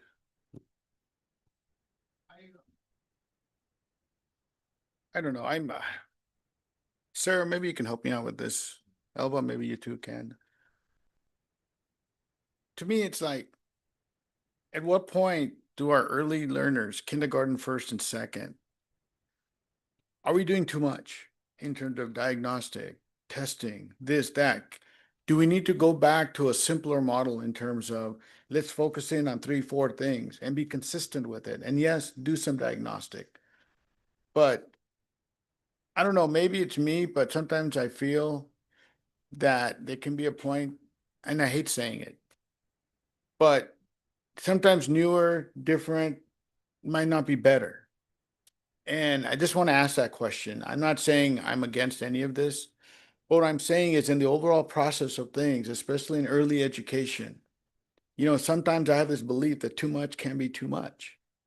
So I understand we're assessing. I know we have new modalities, new teaching, new interventions, and I believe in that. I really do. But at an early stage, are we really focusing our valuable time, this limited of that, with the interactions with our students? I mean, I don't know where to draw the line. No, So I just need, you guys are experienced in this grade level. I'm not. I'm going to be honest and say it would bother me as an educator to have to deal with iReady and the DIBELS. I feel like I would rather have the district say the word, because they're both really complicated. And I'd rather know one thing well than two things badly and not use them. So we are required to do one of the screeners, but my personal experience with DIBELS was very negative. So that was many years ago. So I think it's worthwhile at the end of this year going back to our teachers and saying, is this helping you? Do you feel like you're going forward? Because um it I have a tendency to agree with you in terms of absolutely we need to be doing small group intervention. Um but I'd rather do one thing well than 12 things badly. Elva? You know, being on curriculum council and the learning walks, those have been very valuable to me. And I'm, you know, hopefully maybe some of you can go, but I haven't seen the assessment part, you know, or I haven't taken part or even looked or observed, I guess that's the word, observed assessments. But as a former teacher, sometimes it is overwhelming, the testing. I know that teachers get overwhelmed with too much testing. I'm not sure what the answer is or how to solve it.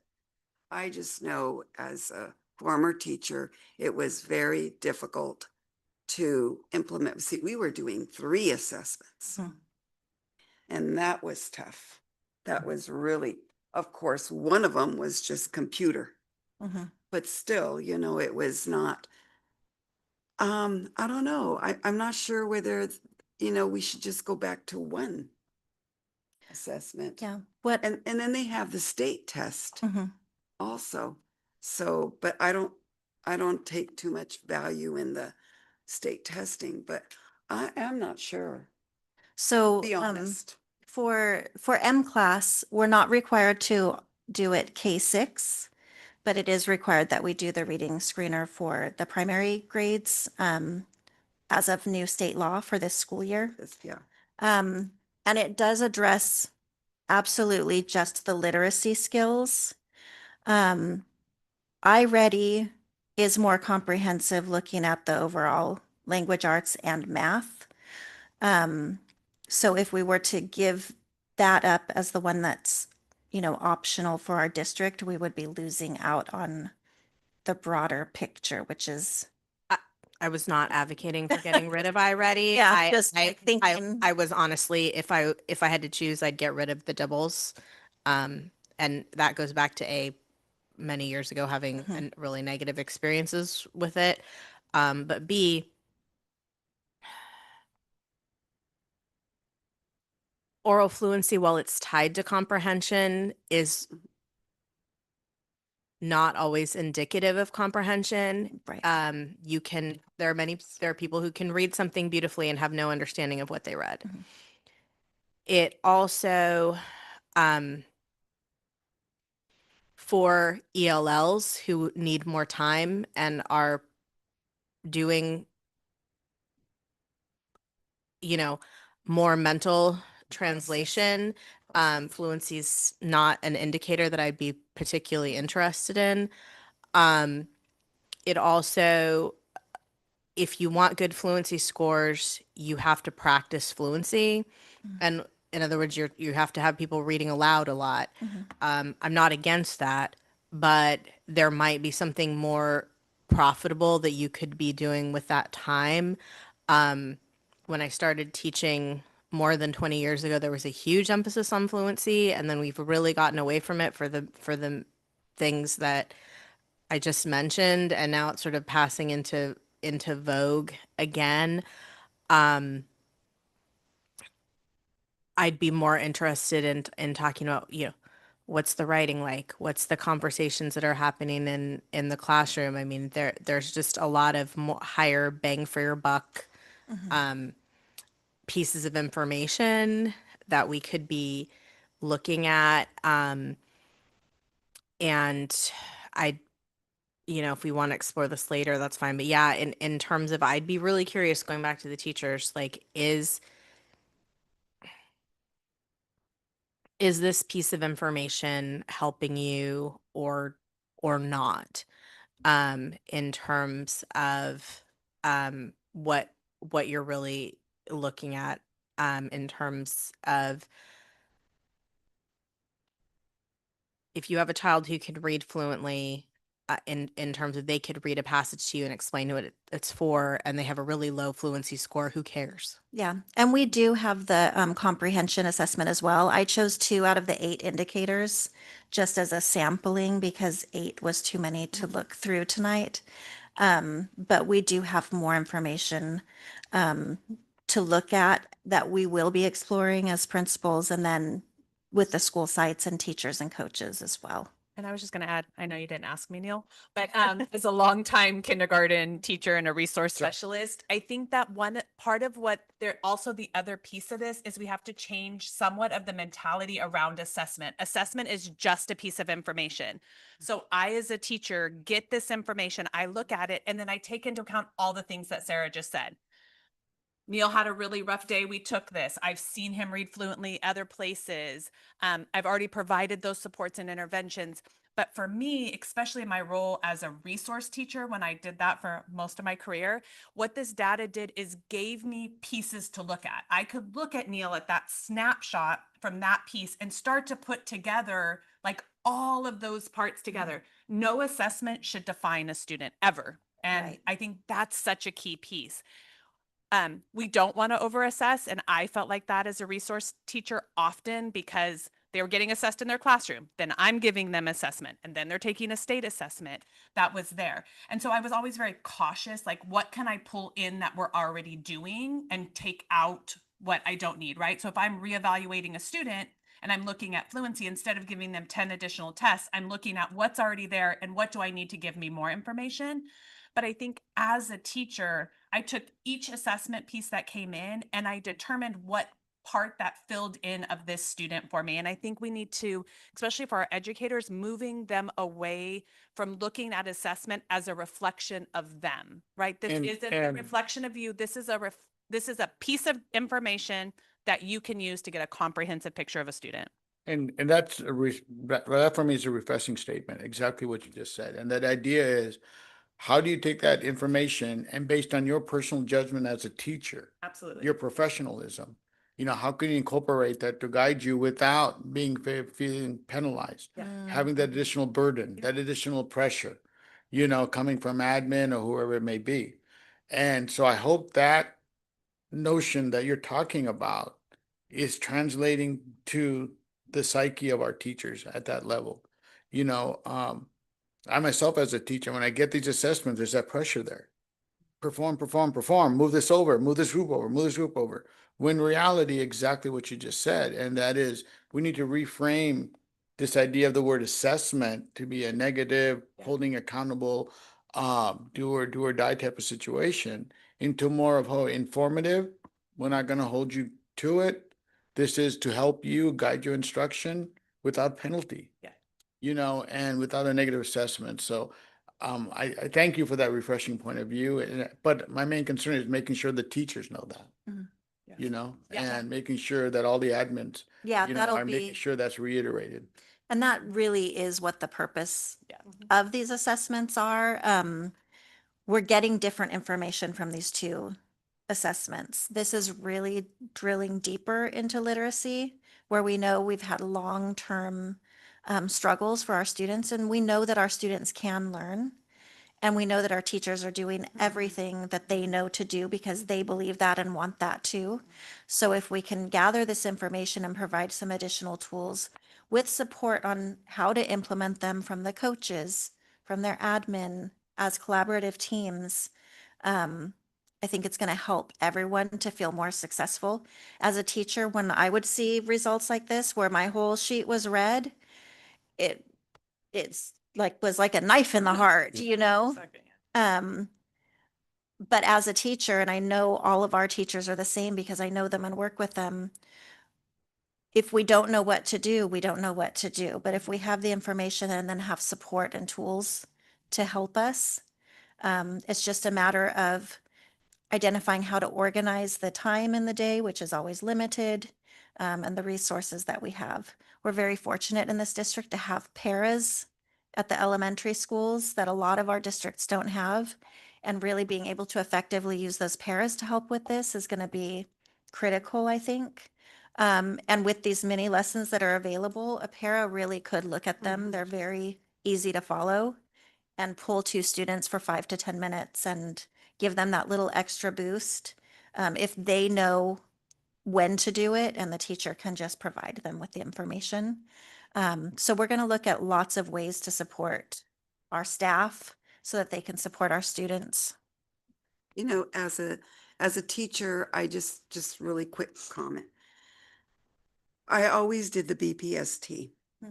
And I don't even know what the acronym is for that, but anyways. It still is the BPS. BPST. And that's the one that I would go by. Hmm. I didn't go by the state testing, or I didn't go by the computer testing. And then there was another one, I just can't remember right now. Dibbles, I think it was. Yeah. Yeah, Dibbles. And I always went with my BPST because I know that every month, and the kids knew exactly what to do. And I mean, I would go by that because that was the true testing assessment for me, for my kids. So I just disregarded everything else, unfortunately, but I mean, I knew my kids. Yeah. So anyways. Just, go ahead, Sarah. We're going long here, sorry. But the other thing that I would really push for with our 4th grade and up students is it doesn't matter. You could be the world's best reader and you're going to be thrown stuff that you don't know what they're talking about. And you're going to be thrown tasks that you don't know what they're doing.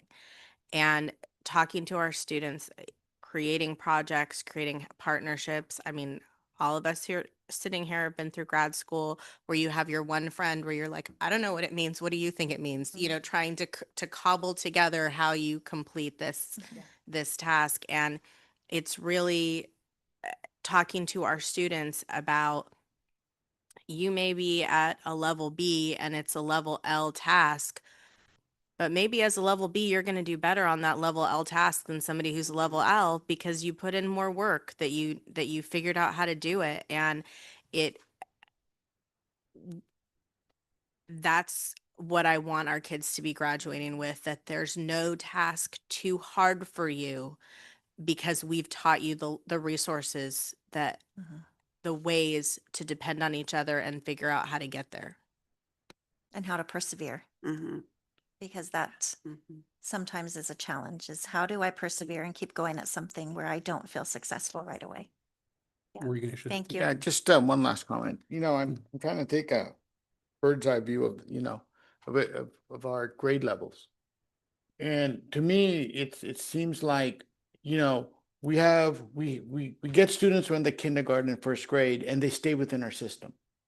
That's our flood first coming in.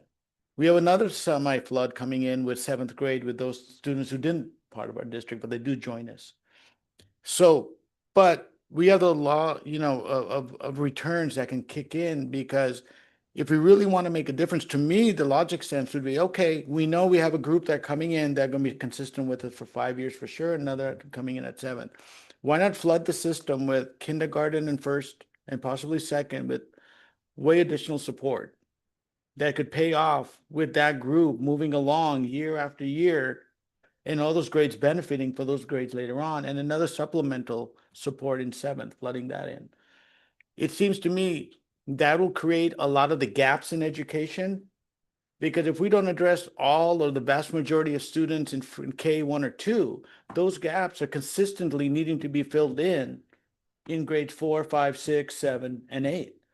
And at that time, it takes more resources, you know. So the idea would be, you know, if we were looking at funding, the idea would be, hey, let's provide more funding, more paras, et cetera, to kindergartens 1, 2, and kindergartens 1 and 2, and maybe TK even, and have more individuals working with small groups and making sure that they're having the growth and the inputs and the performances before they move forward.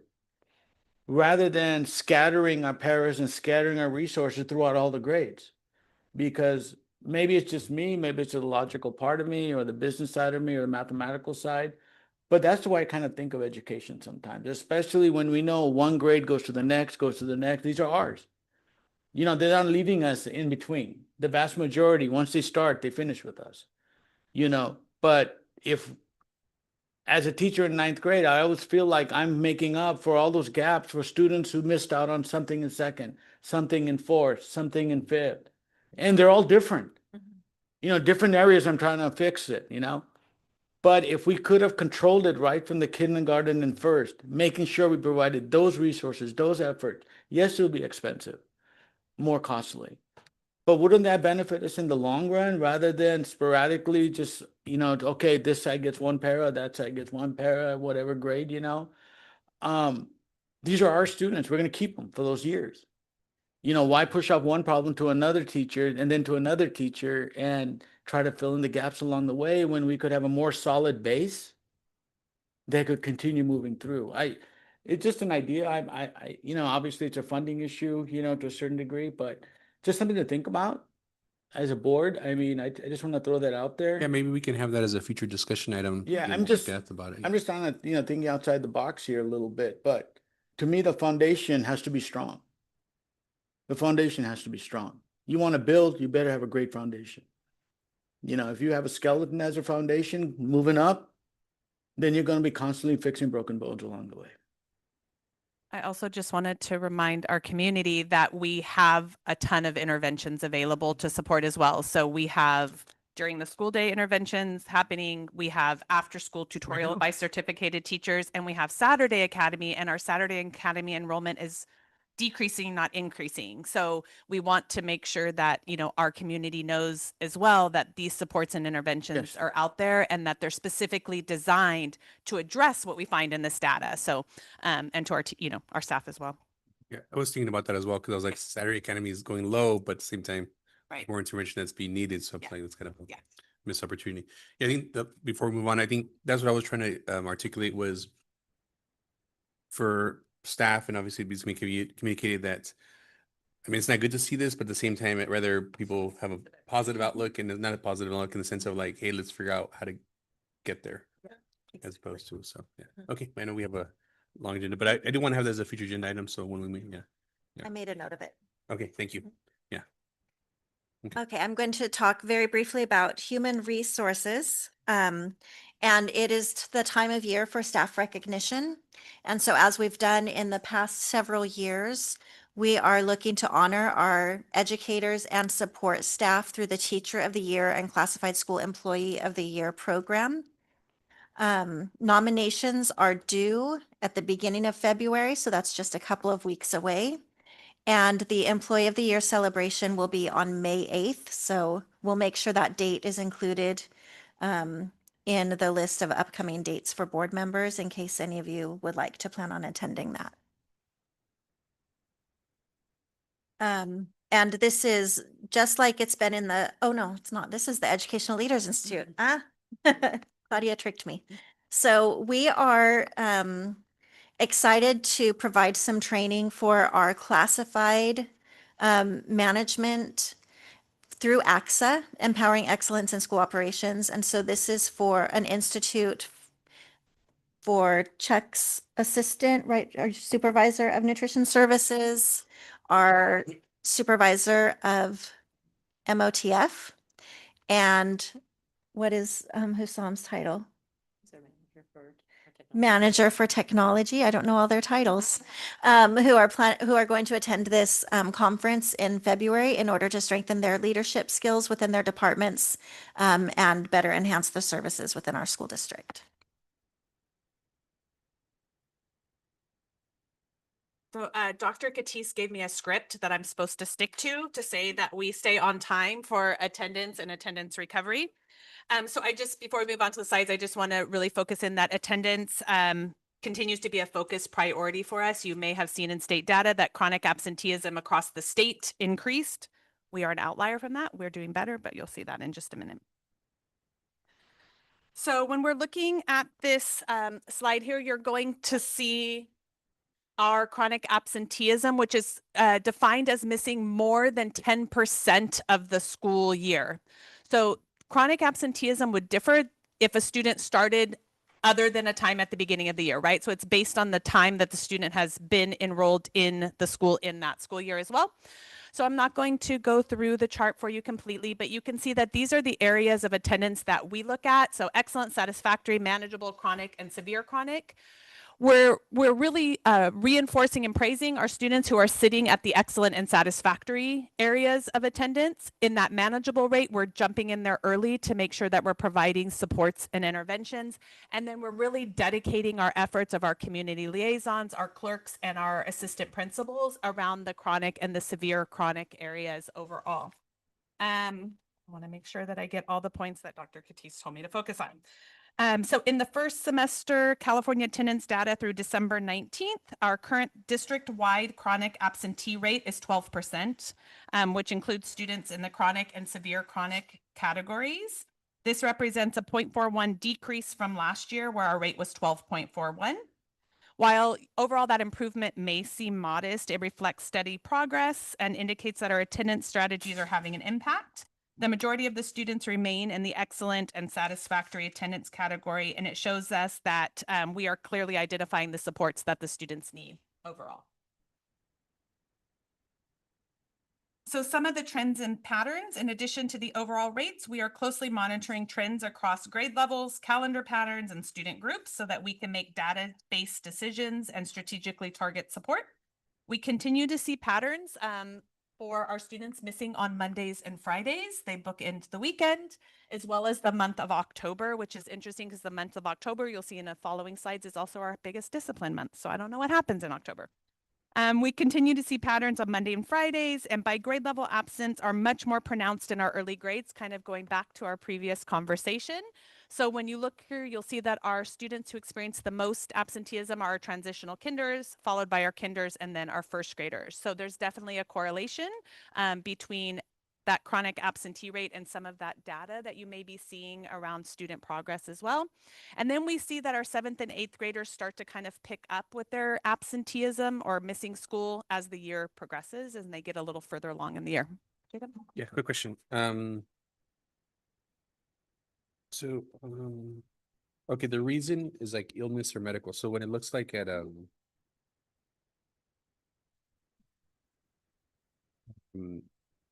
if students are sick or ill, is that considered part of that being absent? It's absent, yeah.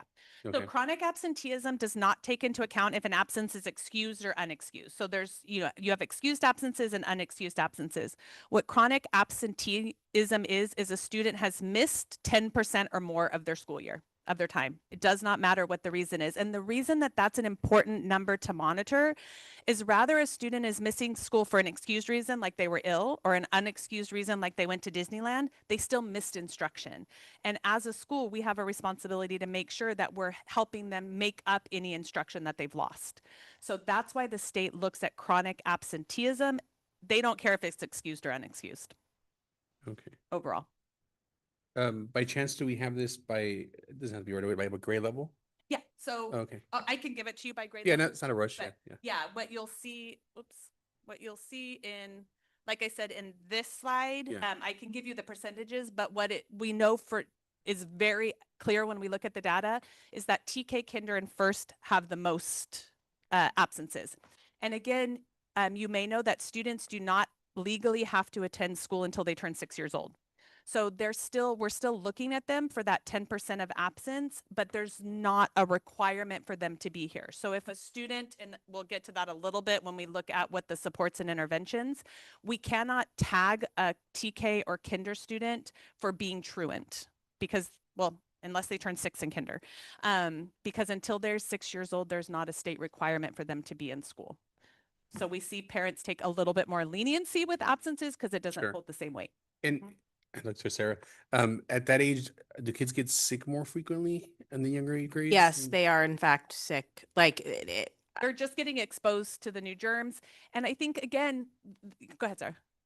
Yeah, I mean, a lot of it is that they are in fact sick and sicknesses hurt them. Like anyone who's had littles, they're down and out, kind of thing. But it is also Especially for if it's your first kid, it's also training the parents that, hey, you know, like sniffly nose, like we're still going to school, you know, kind of trying to, and with COVID, that wasn't the messaging that people were getting. Right. You know, there was this keep them out longer, you know, kind of thing. So, but yeah, I mean, so just the first time they go to school, whatever that first grade is, whether it's TK or kinder, they're going to get sick a lot because they're just in this germ pool they've not been in before.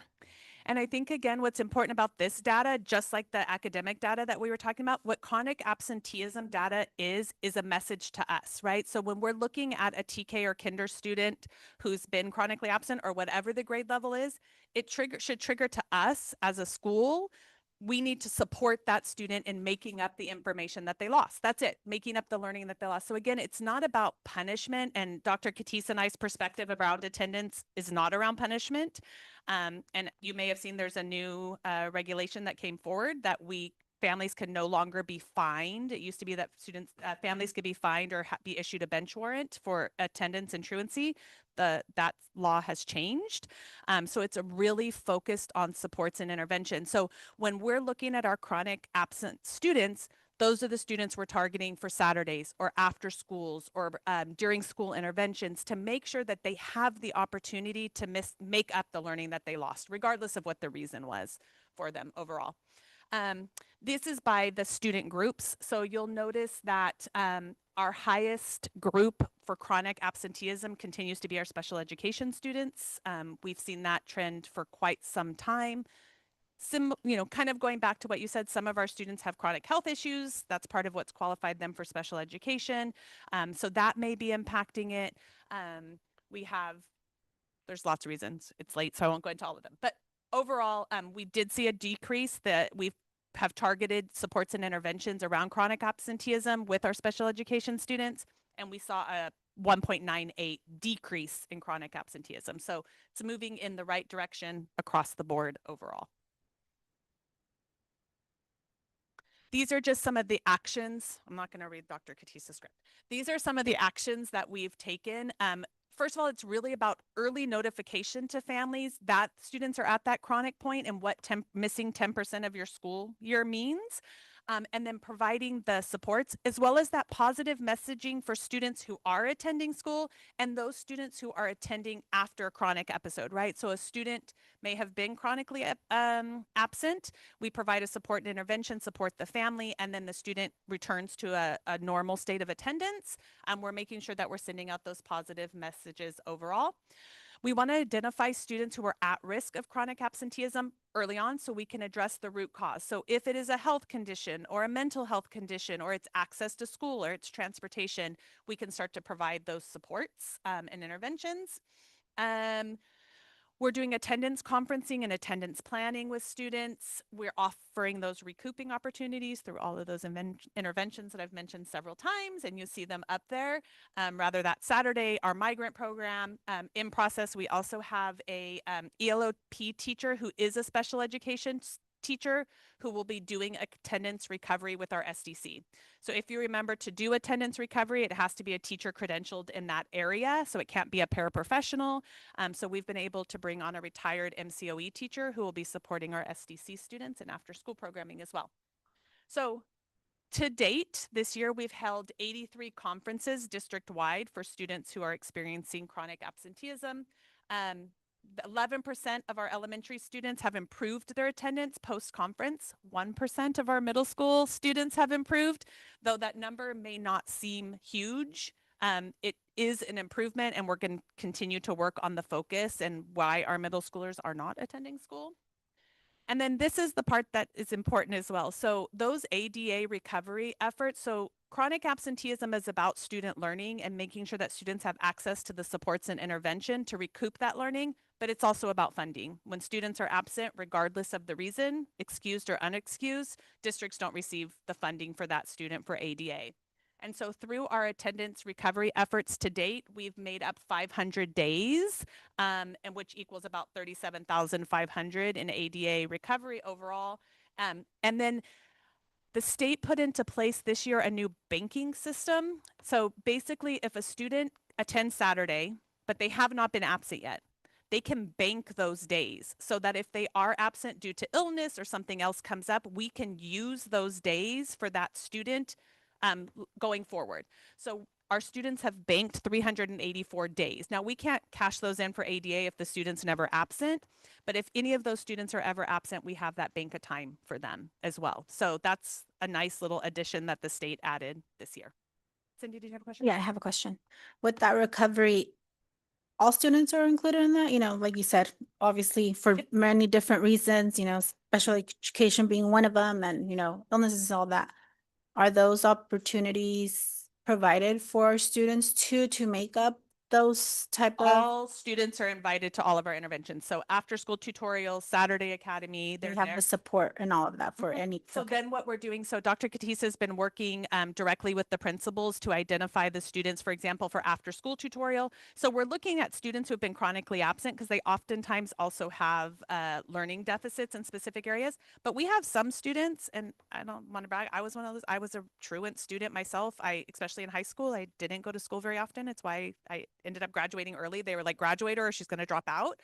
We do have some students who are chronically absent but are doing really well. I mean, that is not the majority, but that is the case. And so that student we may not target for the intervention. It means we may not get that ADA recovery for them, but we really want to save those intervention spaces for the students most at need for those. But all students are invited to attend, right? So a student, whether they're doing exceptionally well or they're having a challenge, can attend our Saturday, can attend our after school program and such as well. Yeah. Yeah, and I think, and I really appreciate dealing with it on an individual basis. Yeah. It's really important.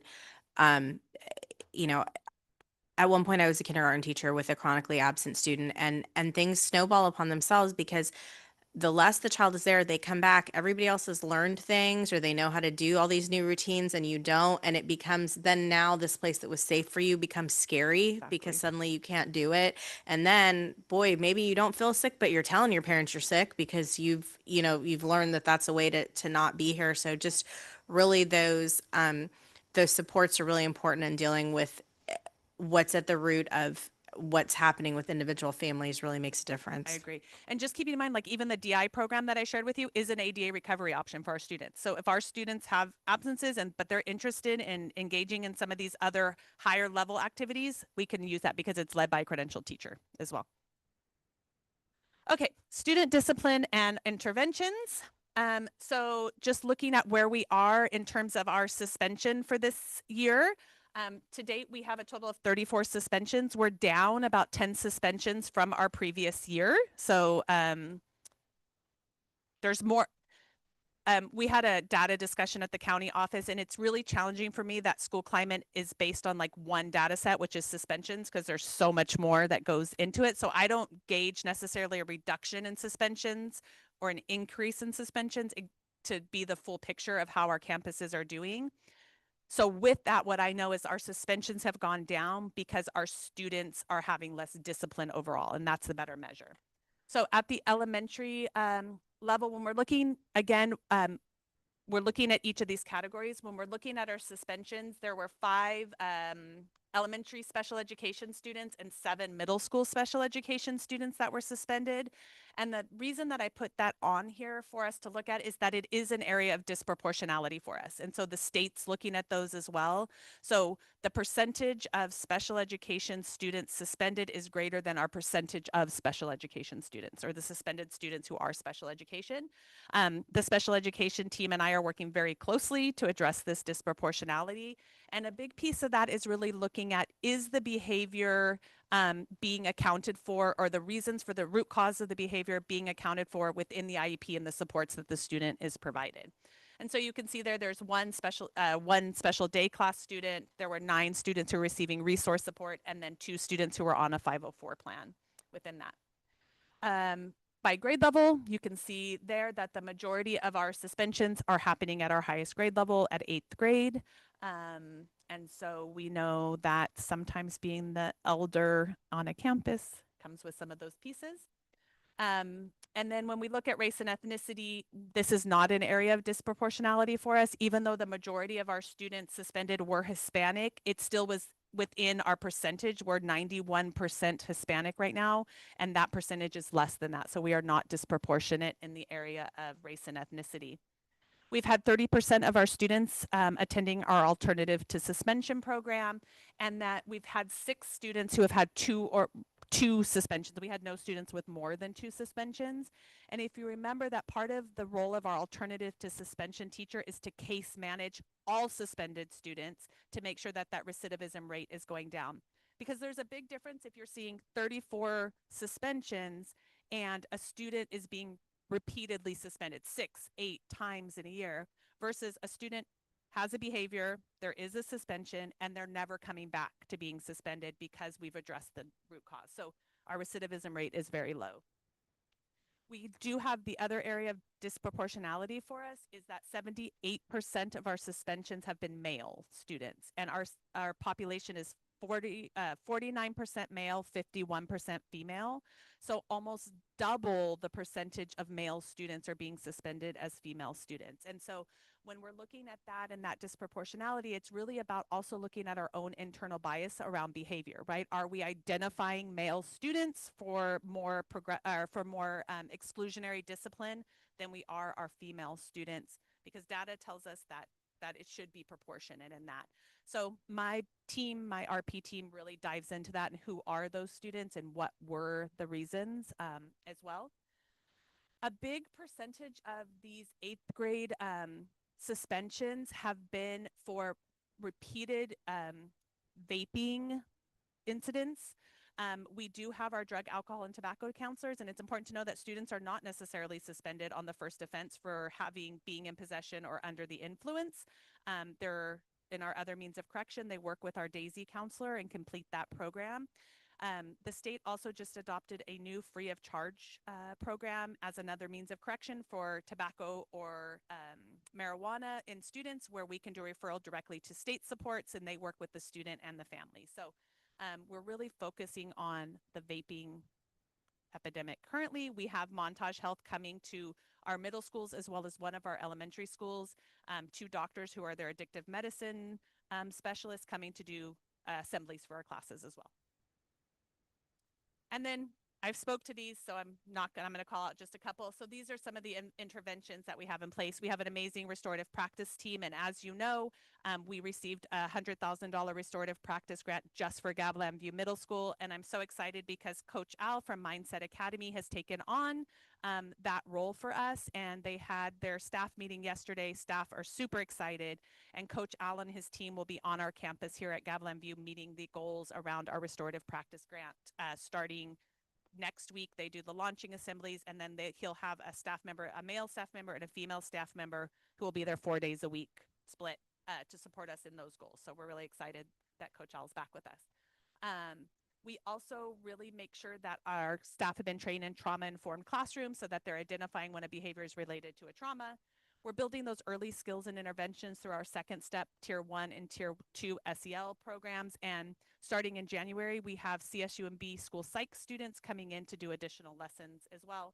And then some of those intensive supports, behavior intervention planning, behavior plans for our non-special education students, setting up those regular parent meetings with parent and student, check-in, check-out procedures. So lots of work happening in these areas. I just wanted to comment real quick. I thank you because Coach Al was a student with us and I went to school with him. And I mean, he's in a lot of the neighboring school districts and he's so inspiring. And I think right now when you said, Montage is coming, that's awesome. Yeah. Getting all that information, but getting a perspective for the kids to get a perspective and see themselves in someone else and know that there's a future and there's, all of this is great. So I am so happy to know that we have them back in our district again. And hopefully, I know teachers and students will really get a lot of this for sure. And I'm so excited too because I also got him to be our keynote speaker for the state migrant ed state speech and debate tournament in May. So he'll be there on Thursday to get, or excuse me, on Friday to get students really pumped up and motivated for the state tournament, and then be there on Saturday to kind of prepare them before the awards ceremony. So yeah, double. Really quick, is that ringing kind of noise at the AC or is that? It shouldn't be, the AC is off. Okay. You guys kind of hear it though, like the. The ID. Huh? It's the ID. What is the ID? What is it? It's our switches. Oh, okay. Because we have everything wrapped up in. Oh, okay. Huh? Yeah, so with that intro, we can go into the technology and innovation side of things, right?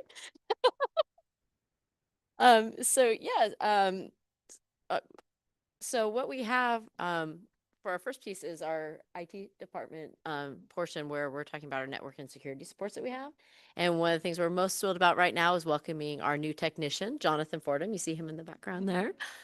He's just come on this week, and he is an alumni from our school district as well. And he's been in our area and he comes very highly recommended. And we're very excited to have him. He's already blending in with the team and getting to know all the sites. So welcome, Jonathan. And with that, we're also working on planning and the reorganization of our department. So that way we can serve our sites based on like a ticket prioritization rather than a complete site-based tech piece. And then as well to help serve our project needs. So when we're rolling out, larger project pieces in support of the construction, onboarding new technologies, that's going to help us in navigating that as well to have more of that customer service aspect as well as the placement and support of the devices that we're implementing. Some of the other pieces that we're doing in terms of our support is we did complete the Google Workspace audit and some more development from that, working with Robert in that sector to where we can more refine our Google Workspace because Google's always changing and they've also upgraded quite a few of their components. So making sure we're in line with that as well. We are preparing for our E-rate for the replacement of our switches and all the UPSs at our site. So what that's going to do is that's going to give us more robust network, give us more capacity for what we have, especially with the additional buildings that we're putting in that requires more tech and more space within our servers to serve that technology. So we'll be doing that upgrade in this next upcoming E-rate cycle for next year. What are switches? Replacement switches? So our switches are really what we have for our network. So everything is plugging into that and providing all the connectivity for all the devices that we have within there. So yeah. So that's why I was like, oh, they're right there. We also did complete all the installation of the classroom devices, the cloud security systems, and the networking for the buildings at JG, as you saw on the tour last time. And then we will be starting that also with Gavilan View. For our technicians and staff, we are working on what's that? Go back again? No, it's Okay. okay. You're Okay. right. Thank you. I didn't notice. For enrolling in trainings, we're going to be advancing them in some more network trainings, our Google Workspace, also looking at more advanced cabling so we can maybe possibly do some of the installations ourselves so we don't have to outreach to other areas. We're also working on a future development of a train the trainer model so we can enhance some more site supports. So it's kind of that maybe ask three before me before we get the ticket for something that can be turned off and on or something of that nature. So we have some more of that basis coming up. Okay. One more time. Yeah, the slides didn't hide for some reason. So yeah. And there we go. So in terms of the educational innovation side, we have AI awareness and responsible use, especially for our students right now. We're starting to engage in with our staff trainings, reviewing the digital citizenship lessons that are provided for students in Nearpod so we can begin that implementation and the soft pilot to move those into the next school year to be a main component as we're building that out. We're currently piloting Gemini for the Google Suite for staff. You see the backgrounds and all the organization of slides. That actually is a component of slides within Gemini. For our pilot integration, for the integration of AI literacy, the students, for student tools. And there's also some areas I'm looking at right now in terms of micro-credentialing. So micro-credentials would be where teachers get training in things like an hour of AI that they can implement with their students. And they get a small credential for that and some teacher hours for their pay. Those can also come through Common Sense Media as well, which is a huge proponent for student knowledge base and success. For what you heard from our academic coaches, continuing to engage them and the site administrators for tech enhanced instruction for student achievement. So again, going beyond this is your computer and that's what we're using to actually developing and enhancing, doing design instruction, those types of things with our students. To go with that, we have the professional development and training for our district programs and applications so we can continue that innovation. And for the spring, we're also have completed the outline for our middle school spring college and career exploration day for that plan and starting to move forward with that plan with our middle school counselors, coaches, and site administrators so we can have that implemented in later spring. And that's where we are. Back to Becky. Okay.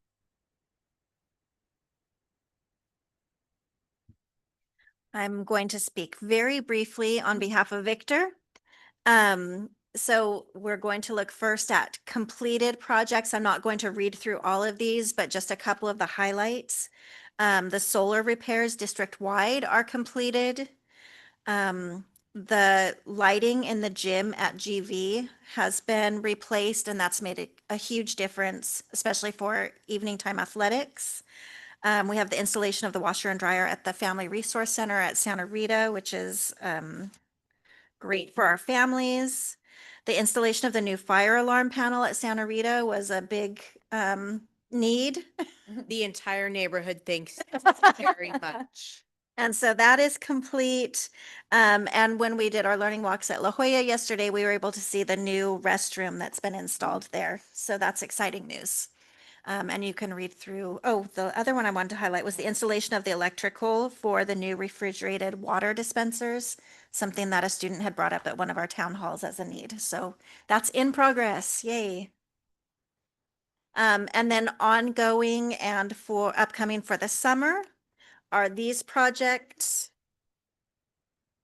So district office entrance and removal of the lattice, which is very dated.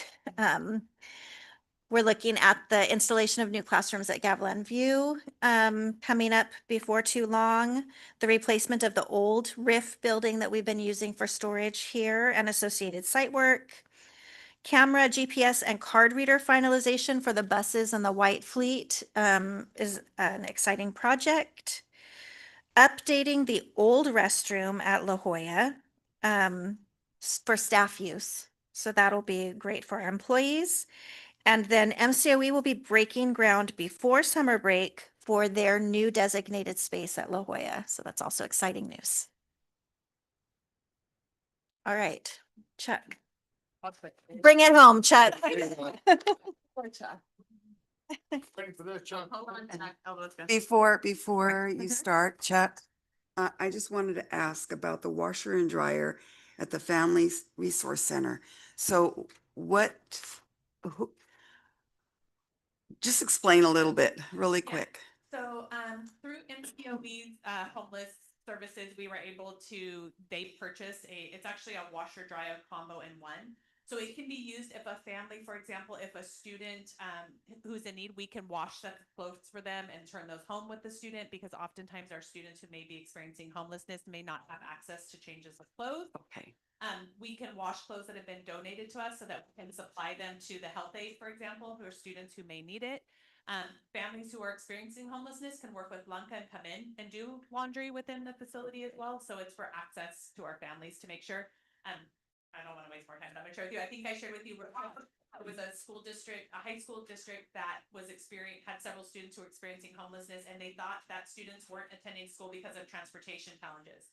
They bought 2 new school buses, sent them out, added new spaces, and their absenteeism rate did not change. When they brought the students in and asked them what the real challenge was, students did not want to attend schools without clean clothes. They didn't have access to clean clothes or to do laundry. And so that was what really was preventing them from attending schools. And so when we heard this from some of the school district that shared this information, that became a priority for us to make sure that in addressing chronic absenteeism, as well as the needs of our students, that we have that resource available for our families. Fantastic. Thank you. Thank you. You're ready. So yeah, a big push for our department this year has been the Chef Ann Foundation and developing that partnership. We had a fall pre-apprenticeship program, and that saw us have 7 total participants. 6 were in-house, 1 was external. That external one is actually also a subs on a daily basis at any site. Of those 7, we're going to be moving into a 9-month apprenticeship program starting next week. We had a director's orientation that Ashley and I attended yesterday virtually, getting that ball rolling, and we'll be starting that on the 20th. This apprenticeship program is going to allow the participants to dive deeper into and expand their knowledge on skills in relation to school food service. So it's not just about food preparation, but they'll also touch on procurement. They might touch on the business side of it, ordering and all that stuff. So it's going to include online courses through the Institute of Child Nutrition and Chef Ann Foundation School Food Institute. There'll be 18 live virtual learning sessions with scratch cooking and school food experts, along with networking opportunities with other school food service professionals. In conjunction with that, we're also going to run another pre-apprenticeship program to hopefully get more of our staff involved. We don't have any yet from our staff signed up for that, but we do have 9 external applicants so far. And that starts, I believe, in March. Again, during the fall program, along with the help from our participants in it, we were able to identify and develop 7 new recipes to our menus. A couple of those are pozole, which was a huge hit, a freshly made crispy chicken wrap, some overnight oats, and some sweet chili chicken wings, just to name a few of them. The program also included us sampling some items with students during mealtime, and that led to us being able to adjust the recipes based on input from the students. This past Monday, even though our classified staff was not technically in session, we were able to offer an on-site training. So Chef Ann sent somebody on. They sent one of their chefs. Almost half of our staff signed up. I was pretty impressed by that. And the training revolved around the production of 2 scratch-based recipes. One was a homemade ranch dressing, and another was a Moroccan carrot salad. It gave our staff an opportunity to learn how to use new pieces of equipment. One is a RoboCube, which is in a sense a giant food processor, slicing, shredding vegetables, etc., and an immersion blender. A lot of people have those at home, but this was a huge 14-inch one that they can make soups with, and that's how they made the ranch. So yeah, just overall, we're excited about the direction we're moving and the partnership that we've created, and we're going to continue as long as we can. And that's my slides, except for the last one. This is a recap that Ashley Perez, a supervisor in our department, came up with just to share with our staff. That way we can try to get some more buy-in from everybody that's not involved in the program yet. So just kind of recapping of what they did on Monday. Perfect. Well, thank you, staff, for I know it was a longer meeting than usual, but it was a good conversation. I think it's the important topics that we need to cover, and so I think we're grateful for the time. So we're gonna move on. Any final questions, comments before we move on? Just gratitude for all the work. Thanks, guys. Yeah. 10.1 approval of 2 independent educational evaluations contract. Thank you. This is for our special ed department, and we have a need for some independent educational evaluations. And so this contract would be for 2 of those. Motion to approve. Second. Second. All those in favor say aye. Aye, Captain. Aye. Okay, motion passes. 10.2 approval of agreement with the Monterey Peninsula Community College. Thank you. This partnership is for students at MPC who would observe in classrooms as part of their associate's degree leading into an educational field. Motion to approve. Second. Okay, all those in favor say aye. Aye. Captain. Okay, motion carries. 10.3 approval of CSP manual maintenance November 2025 policy update. Thank you. These are our regular policy updates that have been reviewed and recommended. Okay, may I get a motion to approve? Motion to approve. Okay, all those in favor say aye. Aye, Captain. Okay, motion carries. Advanced planning, our next regular board meeting is January 28th, 2026. Any suggested future board items? Elva, I think, we talked about it regarding Mary Kaiser, I'd like to bring that back.